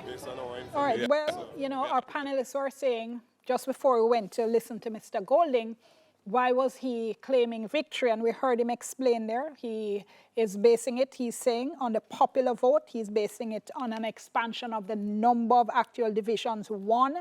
He said they had won the KSAMC, which I don't know if you can say that. If it's a tie, yeah. What will happen is if it remains a tie and they do have the total number of, they've won the popular vote there, then they'll get the mayor. But I don't equate that to a winning of the municipal if you look at the presentation and what he has really said, he's really lumped in on this popular vote, which takes us back to the beginning of talking about what does this mean for him as a leader of the People's National Party. Clyde, you made a point about clawing back voters, even though you said it's a race to the bottom. It seems to me that this is, do you use the word of referendum? Perhaps a referendum on his leadership to say whether or not he had what it takes to design and to execute an election. It seems to me that this victory, as he has so described it, is cementing himself, as you have said, like giving him some room, that he can expand, he can make some decisions now because he has demonstrated that he has the capacity to keep the PNP at the front burner or to bring back some people who seem to have been disinterested. So maybe that is how he describes it. More importantly, it sends a signal to donors. True, that they're not dead yet. Yes, we haven't lost yet. You know, if you increase, especially in the diaspora, if you increase your funding, we can do better. Because we've increased popular vote, we've expanded divisions. Hold on for me, going back to electoral office. Go ahead, Siobhan. Thank you so much, Dion. So at this point, we have 97.5% of the overall boxes counted, and that really appears to be where we will end things for the preliminary count. But here's the latest I have from the Portmore Municipal Corporation. All boxes have been counted. We have all those boxes in. That's 319 of 319. And for this very closely watched seat, we have the Jamaica Labour Party getting 10,899 votes, while the People's National Party's Leon Thomas got 14,891 votes. So again, that means that Leon Thomas has preliminarily been chosen as the returned as the mayor of Portmore, with Markland Edwards getting 10,899, being defeated there by the PNP's Leon Thomas. The data coming in confirms, well, preliminarily confirms the 29.6% voter turnout as it relates to what's happening here at the EOJ. We are the last media house left here, which means that Jamaica, you know that we are your election station. That is where we'll wrap things up for today's event coming from the Electoral Office of Jamaica, of course. As you heard earlier, this is not where it ends. We will have those counts taking place, and then the confirmed results will come later on. But that is it from me and the team here at the Electoral Office of Jamaica. Until next time, back to you, Dion. Thank you so very much, Javon. I tell you though, we didn't need your being the last at the AOJ to know that we're the election station, you know, because we take our time, we do things carefully. I know people are rushing us a little bit, but we want to make sure we give you exactly as it is and as we have it.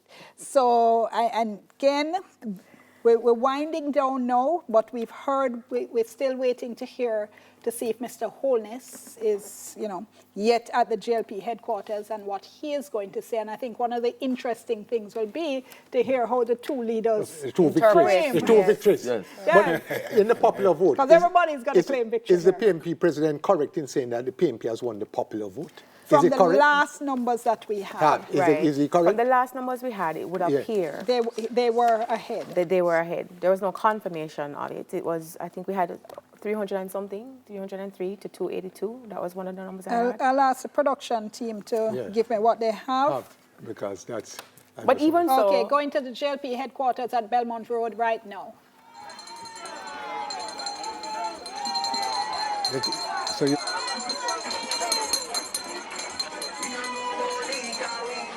PM, are we going to be able to have a quick word with you this evening? Yes, of course, of course. Press conference? When him done. He say yes, of course, so let's see. Okay, so you're watching there, in fact, a live shot. So that was the Prime Minister having just arrived at the JLP headquarters on Belmont Road. We saw him there heading in, no doubt, to talk to his inner circle and to, get ready to come out now and address his supporters. And if you're looking there at the screen, you will see a markedly different picture than we saw earlier on when it was a very dark and lonely looking car park with Andrea Chisholm standing all by herself. So you can see clearly the supporters feel that, there's been a change in their circumstances, change in the difference, and we're seeing them coming out and express that. So we're waiting to hear from the Prime Minister now. And we're saying there before. I wouldn't draw that conclusion. What? That they think there's a change in their circumstances? I'm not saying that the supporters feel that. And you say, look here, we have to get people at Belmont Road for the Prime Minister come in. No, and you are mobilized to get people there. I don't agree with you. You know why I don't agree with you? Yeah. You know what's the time? No, hold on. It happened before in the last elections, Yes, I watch Jamaica very closely when it comes to these election night things. You see how in the States, you will have a whole ballroom gathered of people waiting to hear from their losing candidate. Jamaica not play that. If you lose, you're there on your own. Yeah. No, the point I'm saying is that crowd you see there has been engineered. And I'm saying to you, at 11 o'clock, no, hold on, let me give you one example. Not leaving them yard to come to your place. No, hold on. Do you remember the first time Mr. Holness ran? As led the Jamaica Labour Party. 2011. Yes, 2011, 49 days or something after he had been sworn in, and he lost.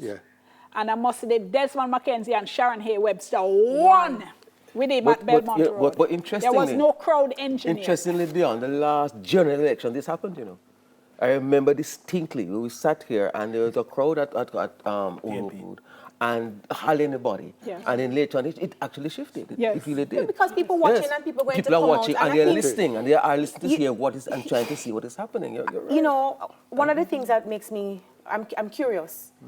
This is the interpretation of victory. Because if you look at the numbers, you would say that the JLP they've not been destroyed. Nobody has come out to say, we don't trust you, we're not voting for you, it's a vote against you. Nobody has lost. So in the scheme of things, they too would have something to celebrate. Because leading up, you would have heard, it's a referendum on leadership. You're looking at the issues that have dogged the different members of the party. Will this have an impact? And it clearly did not. But you remember when we started the poll and making the point about the seat count in the last election, and therefore how much they can claw back. Yes. I don't think that they have done that sufficiently well for him to even, in relation to the popular vote, to say victory. Is there so? PNP? The PNP, right. So I think he's trying to maximize a bounce tonight. On himself. On himself. And his to ensure he leadership. can and to stave off anything going forward. But if you look at the numbers and where we're tending, in terms of the incumbent, correct. It is not the in all of the circumstances, you did not destroy the incumbent. You have, and I guess what people want to know and what people want to understand is, if you didn't lose, why so downtrodden? Why was there not so much excitement? What is the thinking? Is there something that has occurred that has deflated you? But as you've said before, we are going into an election season. We're going to have 18 months. This is the point. This is the point now, because the question was, how would tonight's results impact when it is the PM cause election? Correct. You know, is he going to now say, okay, you know, something I can call it this year, I've done well enough, or is he going to look at the popular vote now and say, you know, something, let me give it a little bit more time. Well, remember the popular vote, what does the popular vote say in a national election? Remember, we're having this discussion. We are, but again, remember the turnout in local government doesn't tell you what's going to be the turnout for the general. You know, so we're using it then as a bellwether, as an indicator as to what could possibly be the result in different areas. Well, I'd say the most significant indicator would be how many divisions you have won in each constituency. Point. Those are the numbers that you're going to need to look at. Plus, in relation to the point you just made, we did a vox pop that we aired, I think it was last week on All Angles, and one of the members of the public were asking, are you going to vote? One man said, look, the election here not change government. Me now come out of my yard and vote unless my vote change the government. So people look at the general election with a different mindset. This is now they think going to make a significant difference. So if that is so, then we can look at the speech that was made by Golding and say, who is he addressing? Is he saying to the PNP that stayed home that, look, there is a popular vote or a support that is supporting us, the PNP, and so you need to look at us because we can elevate, we can carry out an election? Or is it that he is, like you said, putting himself up as a leader now who is defining his moment? Well, you didn't expect me to come out and say he lost. No, well, we don't expect that. None of them is going to come out and say that. Expect a little bit more measured. If I were organizers, strategists on the PNP side, I'd be crunching these numbers over the next 2 days in terms of... Yeah, but it's tonight we're talking about. Yes, I know. I'm just saying that you have to look at the parish vote, the constituencies, but and you the have to tell divisions. people you win. I understand that. I'm just saying that's an overstatement. As I said earlier, they're going to focus on, they have increased the popular support, they have increased the number of divisions they have won, and it appears as if they will also increase the number of local authorities they will control. The last time was 9-5. It was 9-5 after 2016, I think it was. 9 in the JLP column, 5 in the PNP column. It could very well be now 7 in the JLP column so far, and then if we were to put Kingston and St Andrew and Portmore in the PNP column at 6, at 7 and 6, 13, we're left with Clarendon. So we were left with Clarendon now, and it is 11-11, so it's a popular vote. So insofar as those numbers are concerned, Golding and the party will take some kind of course. Yes, in that. What's important for his leadership, this is his first election, and he's saying, them a mash me up, but they are still. Everybody that say, Andrew gonna mash me up, but they are still. So for him and his team and his survival in the People's National Party, he's gonna claim this as a victory because he has clawed back. And he has increased the division numbers. He may have more local authorities, so it's marginal. In other words, things are evenly keel at this point. Or they're better than it was before. If PNP gets, as it looks as if they will, the mayor of Kingston, that's right. That's a big get for them. It's a big get. That's so a he's going to see that as a victory. Who is going to be able to campaign in a different way. But in response to the point you're making as well in terms of who he was talking to, different constituencies, because he has to address his base. Yes. He has to address the people at home who didn't leave, but who might vote in a general election, you know, and then as well the uncommitted who are watching to see what's going to be happening. But the money yeah. Because nobody's backing a losing horse. No. Right? But the flip then, since the coveted crown is KSAC, what does that mean tonight then Is that the reason for the deflated spirits with the Jamaica Labour Party? The fact that you weren't able to retain? I don't think they're deflated. Let us see what happens when they're deflated. No, I don't think they're deflated. They're not deflated. What I think they're going to take from this is that everybody thought, when you saw the numbers and the campaign, that we were going to... Yeah, it was a sure thing. Yes, for the PNP to win. Here we are, standing still. So insofar as that is concerned, Andrew is going to take from... Remember, it's his second term as well. This is his second term. I know. So going into a third term. And traditionally, people will be swinging around. Yeah. For them to be holding it like this will encourage the Labour base. And this is going back to your conversation about how difficult it is to win a third term. What does this mean in terms of their ability to take back some significant losses, appreciate where they are, reassess where they are, and come forward to secure a third term? Because essentially, this has not been a rejection of the Jamaica Labour Party. No. So it's not a rejection of the Jamaica Labour Party, and you step back and decide, what did I lose? Where did I lose?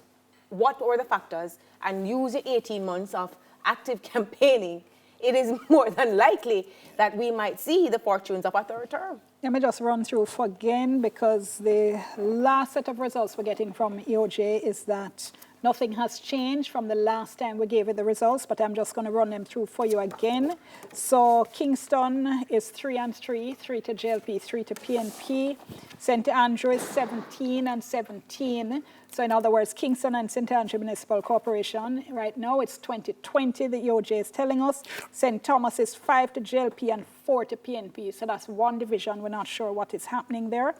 Portland is 6 to the JLP, 3 to the PNP. St. Mary is 7 to the JLP, 6 to the PNP. St. Anne is 11 to the JLP, 5 to the PNP. We have Trelawney, which is 6 to the JLP, 3 to the PNP. St. James, 11 to the JLP, 6 to the PNP. Hanover, 1 to the JLP, 6 to the PNP. Westmoreland, 3 to the JLP, 11 to the PNP. St. Elizabeth, 9 to the JLP, 6 to the PNP. Manchester, 3 to the JLP, 12 to the PNP. Clarendon, 11-11. So, as with St. Catherine, 18 to the JLP and 23 to the PNP. And then Portmore? Portmore isn't on this list that I have here. Okay. So we're looking, let us take St. Thomas out of the equation just for a while, because there's one. So we're looking at JLP having St. Bess, Trelawney, Portland, St. Mary, St. Anne, St. James, 6. Then the PNP, Westmoreland, Hanover, Manchester, St. Catherine, I'm going to say Portmore, and Kingston and St. Andrew on the popular vote. We'll go to them, that's 6. Yeah, 6. So we take 6 and 6, 12. Clarendon is left out there, and Clarendon is tied. St. Thomas. And Clarendon is tied. And Last St. time St. Thomas, we don't know what's happening. St. Thomas. So that's almost exactly, apart from the mayorship of the KSAC, if they get that, that's exactly where they were in 2016. Correct. Exactly where they were, including winning the Portmore division. That's what the People's National Party. Yeah. In 2016, they had won the Portmore division. So I'm asking, when you look at all things being equal. But guess what? I think Mark Golding and a number of PNP expected the JLP was going to give them a big better run. Yeah, a big beating. Yes. They really expected the JLP was going to get a big beating. Low numbers. Had the money. Yes. Right? Had the money. Yes. Brocard was more popular than Marky G. Yes. Right? Serious going, and polls show the JLP but ahead. The polls, remember the polls did show, though, that there was a slim I must say that analysis was correct. In fact, so it would appear, analysis turned to be correct. Yes. So it turns out that it is so. It was correct, yeah. The polls showed that it was so. And it seems to me that Holness realized what the polls were saying and campaigned till 2:30 in the morning and all like that. Serious campaigning was going on. He really pushed it hard. He really worked hard. Are there any trends, though, that we're getting from what we're seeing tonight in terms of saying, a lot has been said about the popular vote. Yeah. Trends are what people use to mark what could possibly happen in a general election. If you're looking at the outplay tonight? Are there any trends? Is a popular vote? Because most of us never hear about popular vote before. This is perhaps the first time now popular vote is becoming so popular. I mean, are there any trends? Is it that we're looking at the popular vote to say there is an increasing support now or return of the People's National Party? I think what happened is that the JLPs relied on statistics, right? That didn't filter down to the reality of the people. They did statistics with growth, statistics with inflation, right? The numbers didn't mean anything. Well, most of us don't understand that. People don't understand. You have to speak. Like Dion always says, she need our listeners them to understand. The rest of we need to understand what them the numbers inflation mean. and all like that. That never mean anything because the prices were going up same way and all like that. And all what the international community thought of Jamaica and all like that didn't mean a thing. Independent central bank didn't mean a thing. People were dealing with reality. Micro issues. Local politics. Local politics. Right. So, in fact, the general election will be focused more on the local politics. For the 18 months then that we're going to be traveling, Dion, because I know, Dion, you've been up for the whole day. You've been marshalling this all day. So, me just try Daniel, ask the question. The 18 months will be pure local government things. We're talking about water, road, right? Everything that it was supposed to be local government, they'll deal with the local government. In fact, the Prime Minister said, this gave him opportunity to show that, hey, Jamaican people really suffered and want certain things. They want road and water. No, I thought that anybody that lived in Jamaica wouldn't know say Jamaicans want road and water. I mean, they never take an election. You go around and say that Jamaicans want road. You're so blinkingly busy with your international community and your statistics and your inflation rate and all like that. And your threshold and all like that. Jamaican people want at least, you know. The fact of the matter is... I want to finish. Oh, sorry. I want to finish. It's not one donkey the people want called prosperity for the road situation, you know. Because if I was in the opposition, I make sure that donkey no live no longer. I mean, prosperity right there that way. Yes. Because I don't know what happened to that donkey. But the people want road and water, at least. Yes. And then, hear me, you have to deal with the health system. If you give the people those local conditions and patch the roads, they don't care if it's councillor going to patch it. They don't care if it's MP going to patch it. Them don't ask who fixed the road. Them say government must fix the road. We can't do it. I wanna put in a little caution here. Yes. I don't think we should be saying 18 months necessarily because the PMP clearly is gaining ground. Clearly gaining ground. So the question that the JLP and the leader will have to face is, do I go early or do I play the long game? Remember, in other words, remember what's coming now, you know? Yes. The completion of the highway going through St. Thomas. And the toll, no toll for that one. The toll down at the other one. And the then, toll Williamsfield one have toll. And then Montego Bay. Yeah, Montego Bay the coming. start of the road there. The hospital is the hospital, and the hospital price gone up, the Cornwall regional price gone up again. I think Clive can tell you, Montego Bay is a complete and total nightmare in terms of traffic. Warmington has to start seriously dealing with the things. Don't wait on no municipal corporation. Warmington has to make sure some roads fixed, some bridges built, right? And so if you're in sorry, one second. No. The reason why the PNP, not the PNP, the division that we were speaking about in St. Thomas, apparently it's Landue, and apparently there is a tie. Mara of the PNP won by 10 votes the last time, and we're hearing now that there's a tie this time. So what that means, just to remind our viewers and our listeners, what is happening tonight is called the preliminary vote, right? For most divisions, the preliminary vote will not, what should I say, there won't be a significant difference when you have the final vote, the final count that will be done usually starts tomorrow. Yes. Usually finish, say in a day or two. And then you probably have the possibility of managerial recall. Somebody going But really and truly, the only time that you really look to the final count is if you have a very small margin. And I'm not talking about 100 votes. You don't say final court change with 100 votes. Like 10 and less is what we're talking about.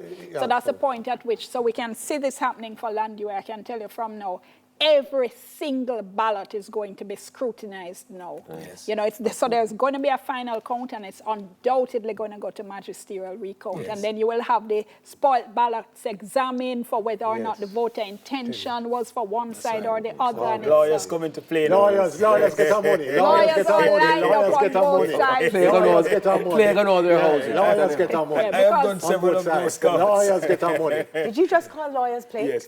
No. Because what happens is that, you know, on the preliminary count, an X might seem to be in the wrong place, and it will be rejected as spoiled ballots. The spoiled ballots are not thrown away. They are put carefully in a special envelope. So when it's time now for the final count and then the magisterial recount, those are also carefully scrutinized. And what our case law shows is that what the courts do is that they look at a ballot to see if the intention of the voter can be determined. Because if it is that you can look and you say, okay, it's not exactly where it should be in law, but it's clear that the voter intended to vote for this side, then that will be given to that side. Because they what should I say, respect is given to the intention of the voter, so you don't want to discard votes. That could make a significant difference in swinging an election one way or the other. So just to go to the point about what it means going forward, the fact of the matter is that what it means now is that you're going to have a government that has the resources to do a lot of these things in the 18 months. And so it may well be even a harder hill to climb for the PNP, because if they don't control these authorities, then what's going to happen now is that they're going to be behind the ball. And I suspect that what you're going to see in terms of the activity on the ground, in terms of the spend and so on, is going to be huge. And maybe, just maybe, what happened tonight, if it was more convincing for them, it would have been better. all right, we're going to go to Belmont Road now. Prime Minister Andrew Holness is getting ready to speak. He's in the JLP conference room. Okay, we see him taking a seat, and they are getting ready. As soon as he is ready to speak, we will go. So what determines who flanks you, gentlemen? What determines who gets to be in the shot? The chairman has to be beside him. The chairman by definition, and then the deputy. No, general secretary, if they're the general secretary. With the general secretary has to be there. The chairman and general secretary.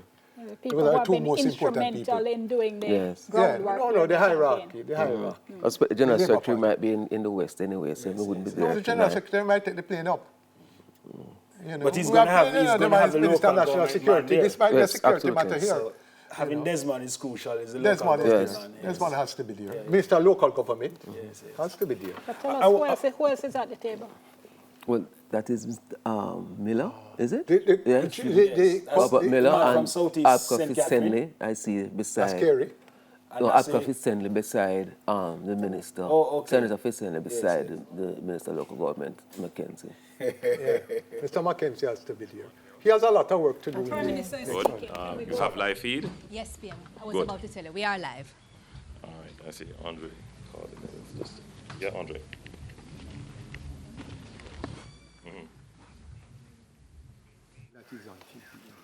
All right, well, Prime Minister asked if he was live and then had to take a phone call, so... You know, this is the contrast. I like to see how people, the visuals.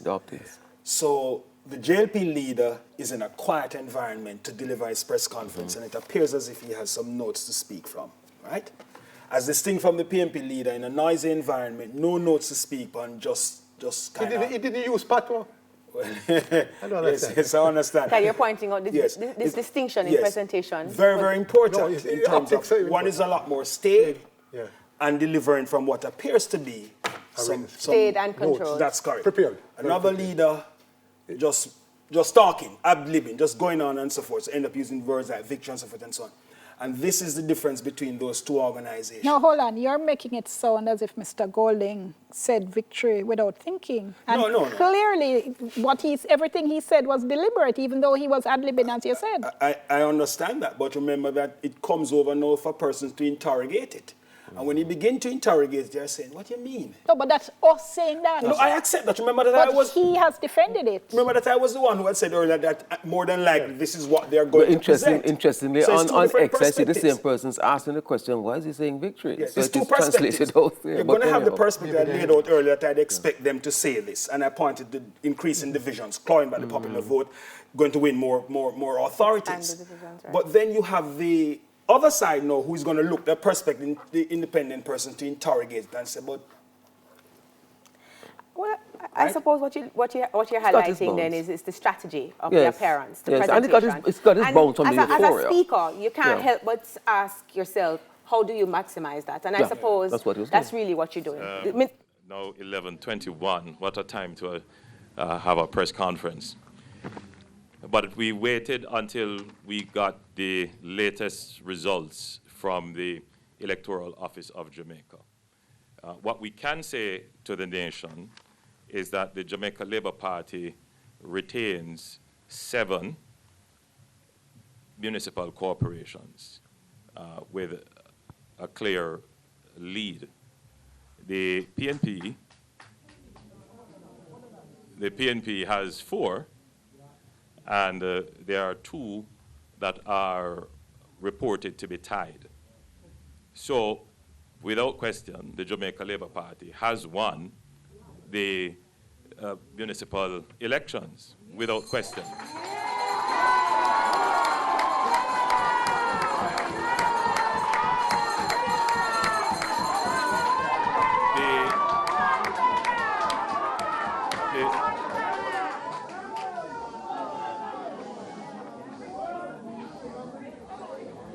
The 2 municipal corporations that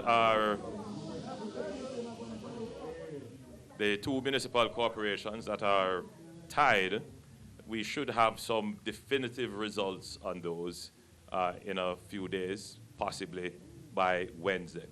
But as you know, with these elections, as it was in 2016, they go through recounts, and where there are very close margins, there is the potential for change. So right now, the most definitive result that we can say is that the Jamaica Labour Party holds 7 municipal corporations, which is the majority of the corporations. The ties are the KSAC and, at this point, Clarendon. And as I said, those will probably go through magisterial recounts. How do you interpret this? How do you interpret this? Well, if we look at what existed before, the PNP retained retained Westmoreland, which they had, Hanover, Manchester, and St. Catherine. The Jamaica Labour Party retained all that it had, which was Trelawney, St. Mary, St. Anne, St. James, St. Elizabeth, St. Thomas, and Portland. So, how do you interpret this? Clearly, the people of Jamaica maintains confidence in the government of the Jamaica Labour Party.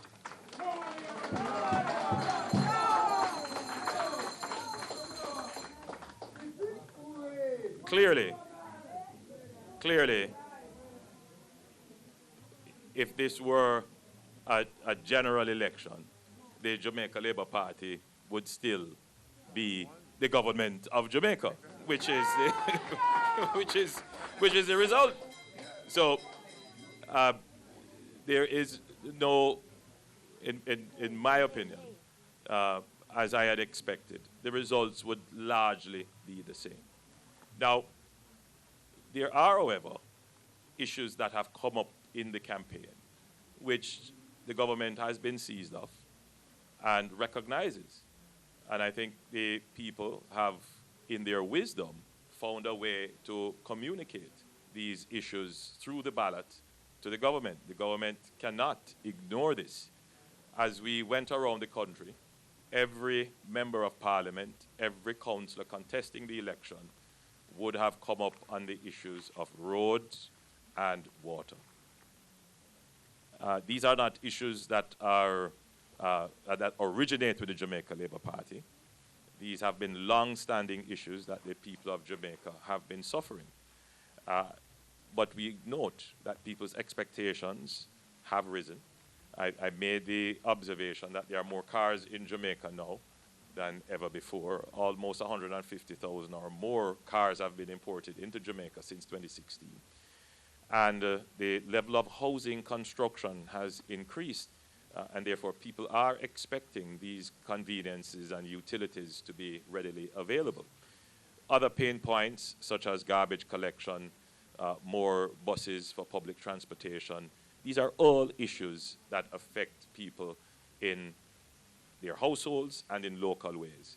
And the government is sensitive to this, recognizes that this has been an impact on the poll, but it is clearly not to the point where the public feels that the Jamaica Labour Party has not done anything about it. So we see this poll as an expression of frustration, and the government interprets this as we need to step up the pace at which we deliver benefits.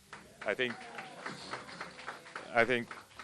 without question, the country sees that we have managed the economy well, and we continue to be the political party that has the best capabilities and competencies to deliver the results that they need. So I want to therefore congratulate all the councillors who have won, both in the JLP and in the PNP. I want to thank the voters who participated in the election. As I said earlier, this is a victory for Jamaica's democracy. It shows that our institutions are strong. And I thoroughly enjoyed the campaign, and I was very happy to have the opportunity once again to go out and do what I like to do, which is to meet my people, interact with them, and explain to them what the direction is. I know that there are those who will try to contort the results into a victory. In no calculus is 7-4 a victory. None whatsoever for the opposition. None. So I know that there are those who will try to contort it. And at the end of the day, things largely remain the same as it is in terms of what the results showed in 2016. The KSAC was very close. Clarendon, again, very close. But we will take this election results and interpret it honestly and do what is necessary to continue to maintain and grow the support of the Jamaican public. So once again, I thank the Jamaican voters who participated and congratulate all the councillors who have won. Thank you so much. PM.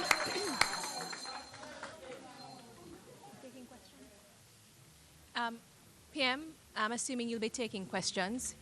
Yes? Well, we could take a few questions. Sure, we'll hurry because we're tired as well, PM. Andrea Chisholm from TVJ, 2 quick questions. First of all, with the momentum now with the JLP, should Jamaicans expect to go back to the polls later this year for a general election? It's a very good question. I have given it some thought, but I won't share them just yet. The truth is, we have work to do. And we have to be careful about election fatigue. I get the sense that people are more interested in getting their roads fixed and their water supplies connected. And for the months remaining to the constitutional due date, I can assure you that the government will be working very hard to have those 2 top items dealt with.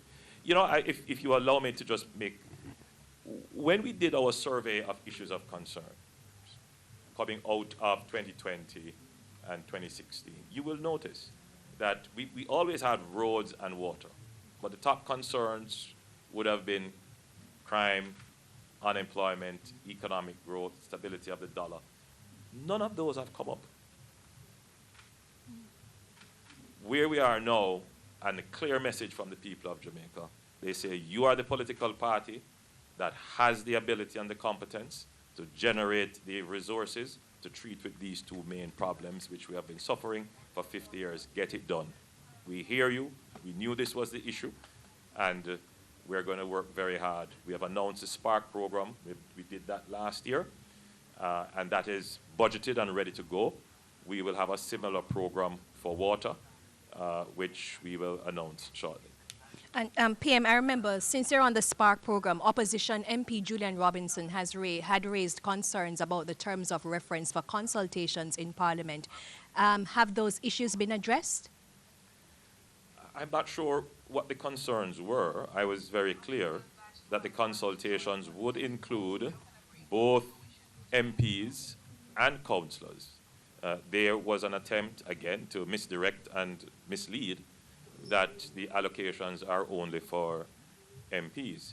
This allocation is being done quite differently from other allocations. There is an allocation to the constituency, which will include a significant consultative process, and therefore MPs and councillors will have to work together with the community of interest to come to the priorities of roads that will be repaired. Bearing in mind the allocations that we are making could not fix every road all at once. It's physically not possible, administratively not possible, and therefore we have to select priorities, get them done within a short period of time, and then go to another cycle. What our economy has given us is the certainty, if we continue to manage the economy as we have, that you could have constant allocations of this level or greater to address the issues of roads. And believe me, I will say, I traveled on the roads during the campaign, and it's justified. People are justified in local communities in particular in being upset about the state of their roads and water. And finally, from me, before I yield to my other colleagues, Prime Minister, the Auditor General has issued a report talking about 22-point disclaimers for municipal corporations who can't afford to, who can't account for billions of dollars that were either allocated to them or being spent. What is the plan to improve accountability in the municipal corporations? I might invite the Minister of Finance to speak generally on the Auditor General statement. That falls under the Minister of Finance's portfolio. But the other part of your question, before I invite the Minister of Finance,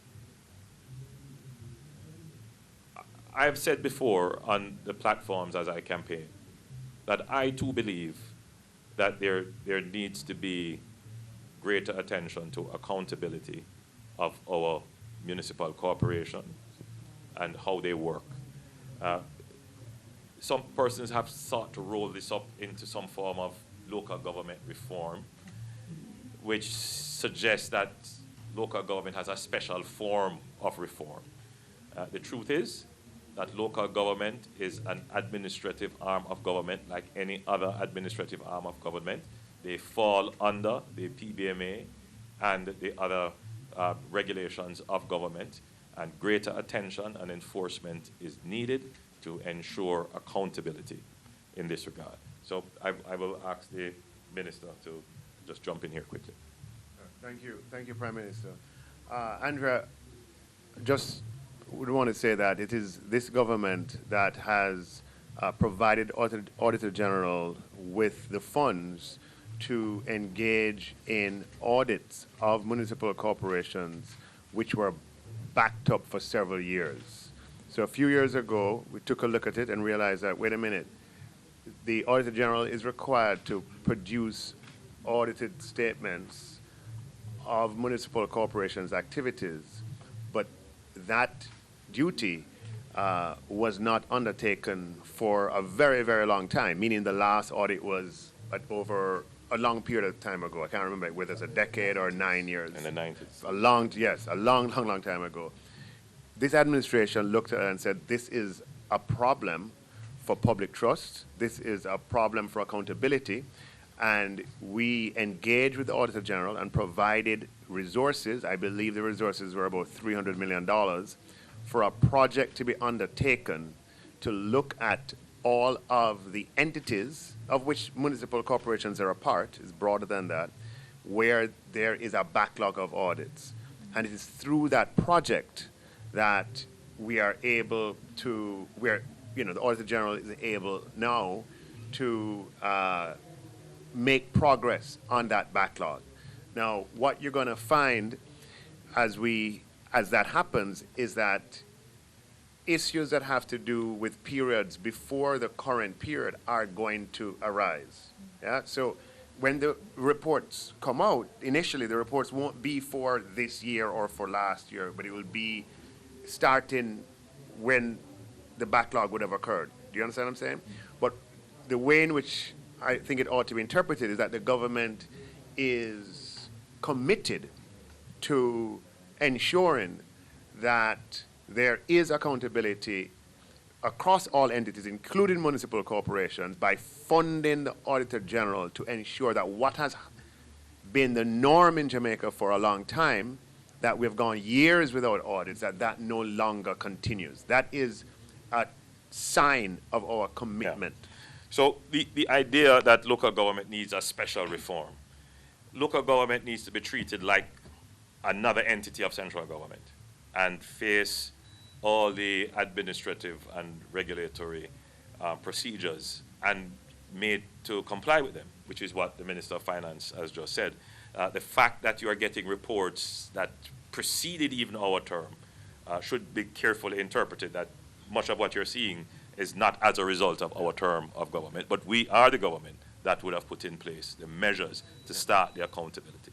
And just for the listeners who might be hearing the exchange and not understanding the period of time we're talking about, the reports to which you referred went back to 2006 all the way up to 2013 or thereabouts. So it's not for the current period, it's for a period in the past, but it's this government that has provided the funds for that work to be produced.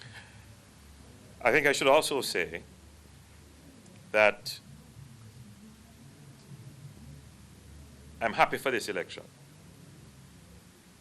because it does give me an opportunity to take a very serious look at how our local governments work, how the municipal corporations work.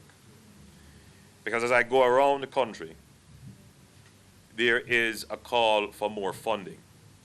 When you talk to people in local government, it appears to be that the solution is more money.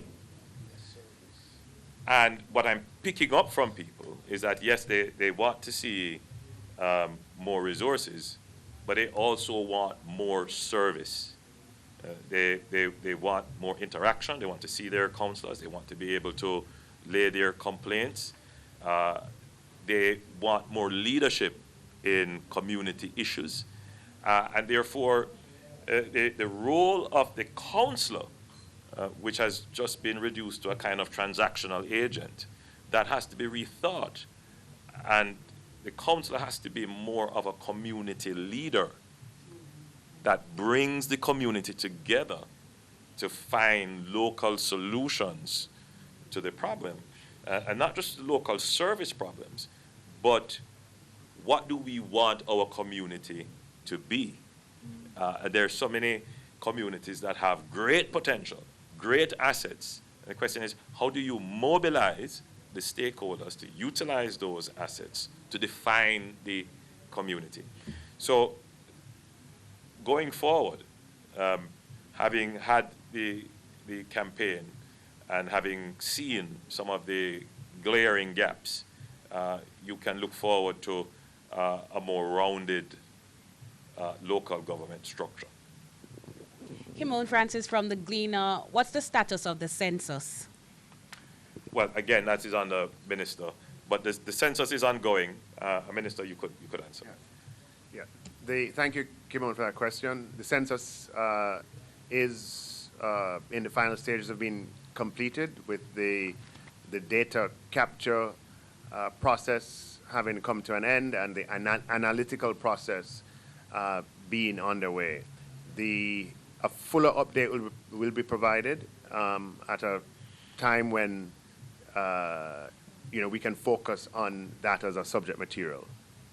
But we're coming to the end of the analytical phase of the census process.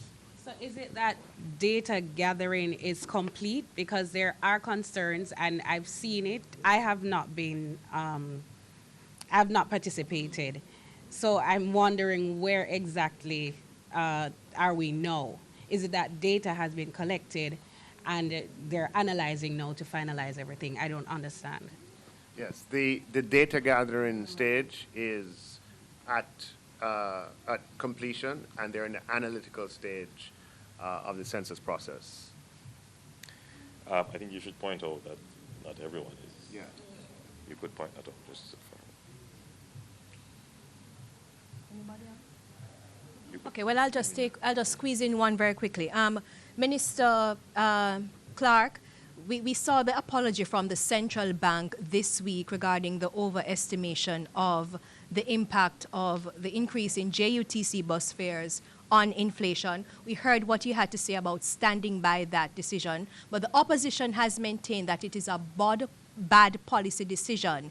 Is it that there's going to be another measure to help to temper inflation? What are you going to be doing about it? This government has made a good habit of providing targeted intervention for members of segments of the population that are in need of such intervention. By targeted, what we mean is that the vast majority of the resources go to the intended group and intended population, and that's a population where the need can be demonstrated. The reduction in bus fares is something that we're very proud of.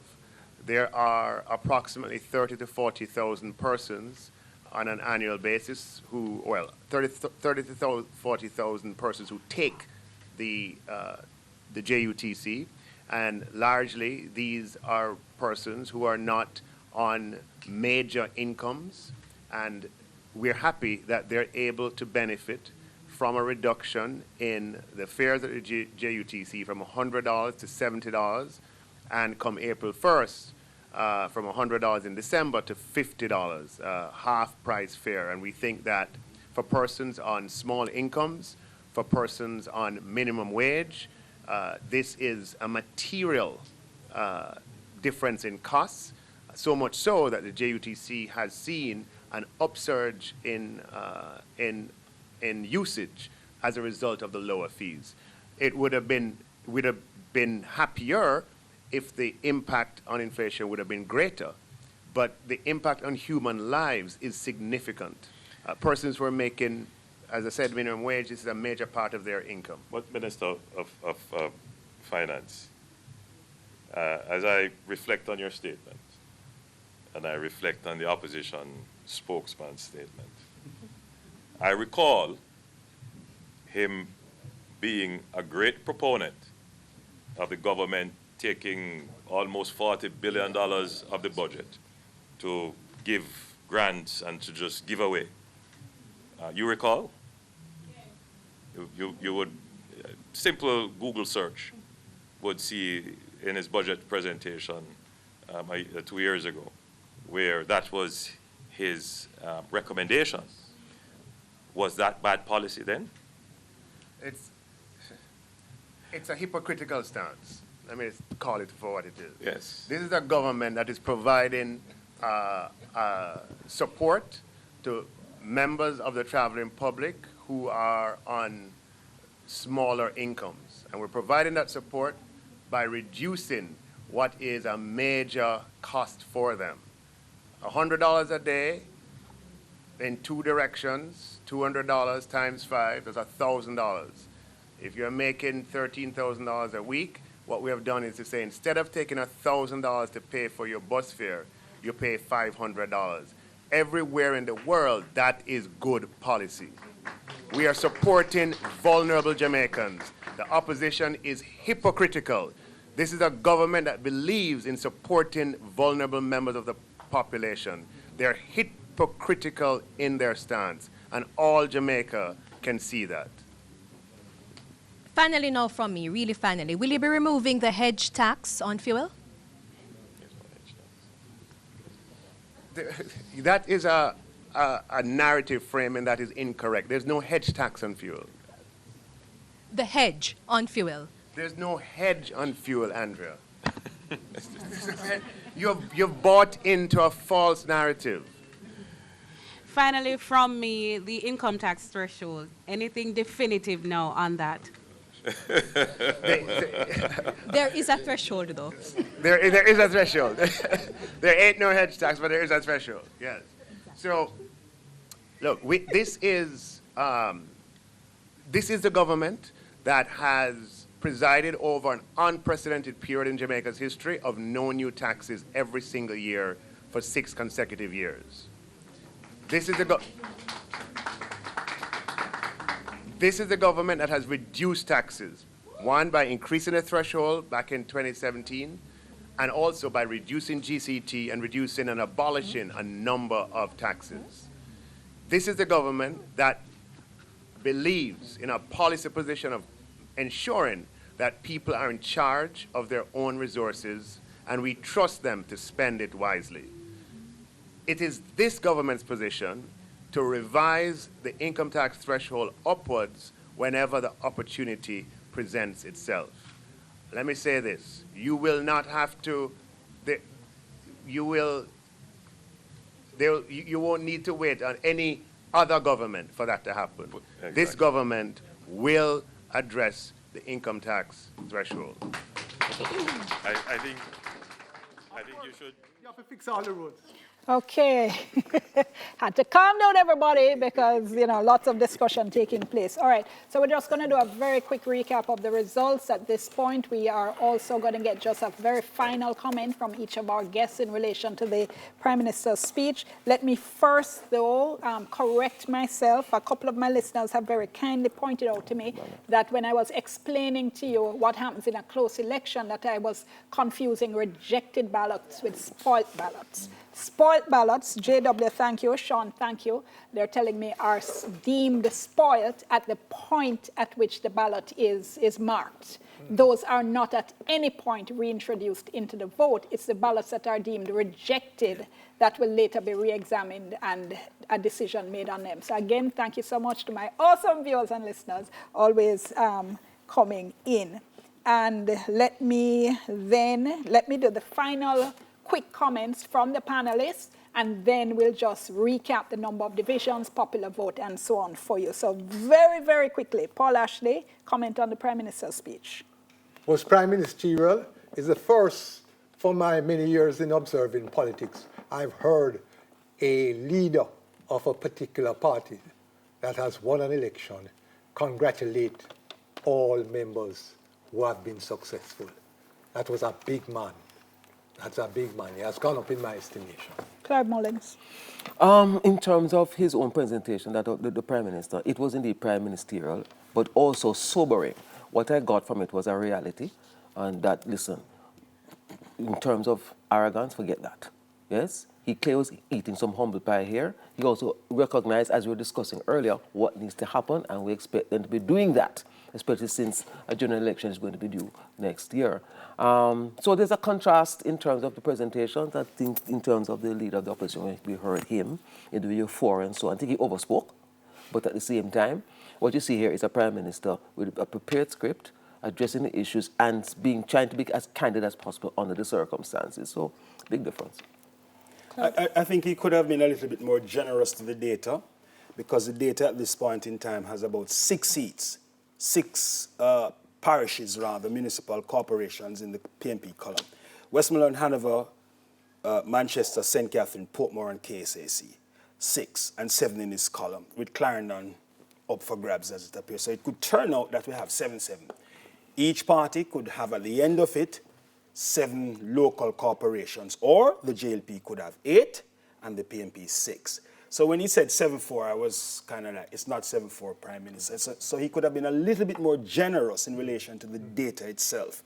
In the end, I agree with you. I thought he was complimentary in terms of saying to the other guys who, you know, Corinne, I'm terribly sorry. And he identified the roads and the water. critical local government issues.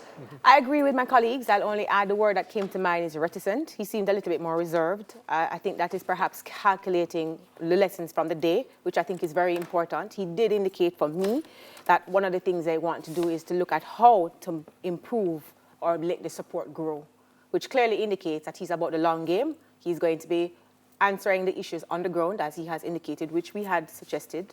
And it's going to be interesting. It's going to be interesting to see what's the response to the issues on the ground and how do they translate the success at the top to the success at the bottom. And if that can give you the edge for a third term, which would be something almost unusual. Only PJ. Unusual in all the circumstances, but not something that can't be done. Dion, can I just add one more factor? 30 the final seconds. 30 seconds. 30 seconds. TVJ did a brilliant job today, a very outstanding job. The set was vastly improved.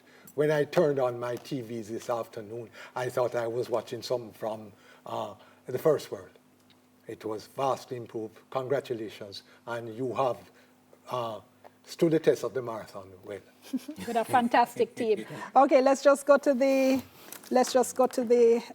quick recap of the final results. And just to add to what you all have said, I would say the PM's comment that work needs to be done on the roads and water suggests we're not seeing a general election in the next couple of months. All right, so let's just recap very quickly where we are at the end of the evening. The Kingston divisions, 3 each to the JLP and PNP. St. Andrews, 17 each to the PNP and JLP. St. Thomas, we're at 5 for JLP, 4 for PNP. Portland, we're at 6 for the JLP, 3 for the PNP. St. Mary, we're at 7 for the JLP, 6 for the PNP. St. Anne, 11 for the JLP, 5 for the PNP. Trelawney, 6 for the JLP, 3 for the PNP. St. James, 11 for the JLP, 6 for the PNP. Hanover, 1 for the JLP, 6 for the PNP. Westmoreland, 3 for the JLP, 11 for the PNP. St. Elizabeth, 9 for the JLP, 6 for the PNP. Manchester, 3 for the JLP, 12 for the PNP. Clarendon, 11, so that's tied. St. Catherine, 18 for the JLP, 23 for the PNP. Someone had asked earlier about the Portmore municipality. The Portmore divisions are counted in with St. Catherine. You would have to disaggregate them to see exactly who now is going to be sitting on the Portmore, in the Portmore Municipal Council. And as well, we have the popular vote. Can we bring up the popular vote in terms of where we are with that, if we have that? There we are. Popular vote at this point, the PNP 303. 862, 303,862. The JLP 282543, 282,543. And finally, the number of divisions at this point. Can we bring that up as well, just to complete our recap of where we are for the evening? I think we have that. Do we have that? Okay, so declared, we have for the PNP 102 divisions declared, for the JLP 95 divisions declared. I think we had also had a graphic for the number in which the two parties were leading. Do we have that? There we go. At this point, the JLP, of those left to be declared, the JLP is leading in 16, the PNP is leading in 14. And that, ladies and gentlemen, concludes our marathon coverage on this local government election night. Marathon indeed, says my director in my ear. And thank you so much to all our panelists throughout the evening. Thank you so much to our wonderful news and production teams. Thanks as always to you for watching wherever you have been on, let me see if I can remember all of them, on TVJ, listening on Radio Jamaica, watching throughout the Caribbean on Carib Vision, on our YouTube channels on IG as well. I think I got everything there. It's been a pleasure having you all with us. Do continue to stay with us as we continue our coverage of this local government election. Still some issues to be decided. I'm Dion Jackson on behalf of the entire team, signing off. Enjoy the rest of your evening, unless you're going straight to bed. Give thanks, everybody.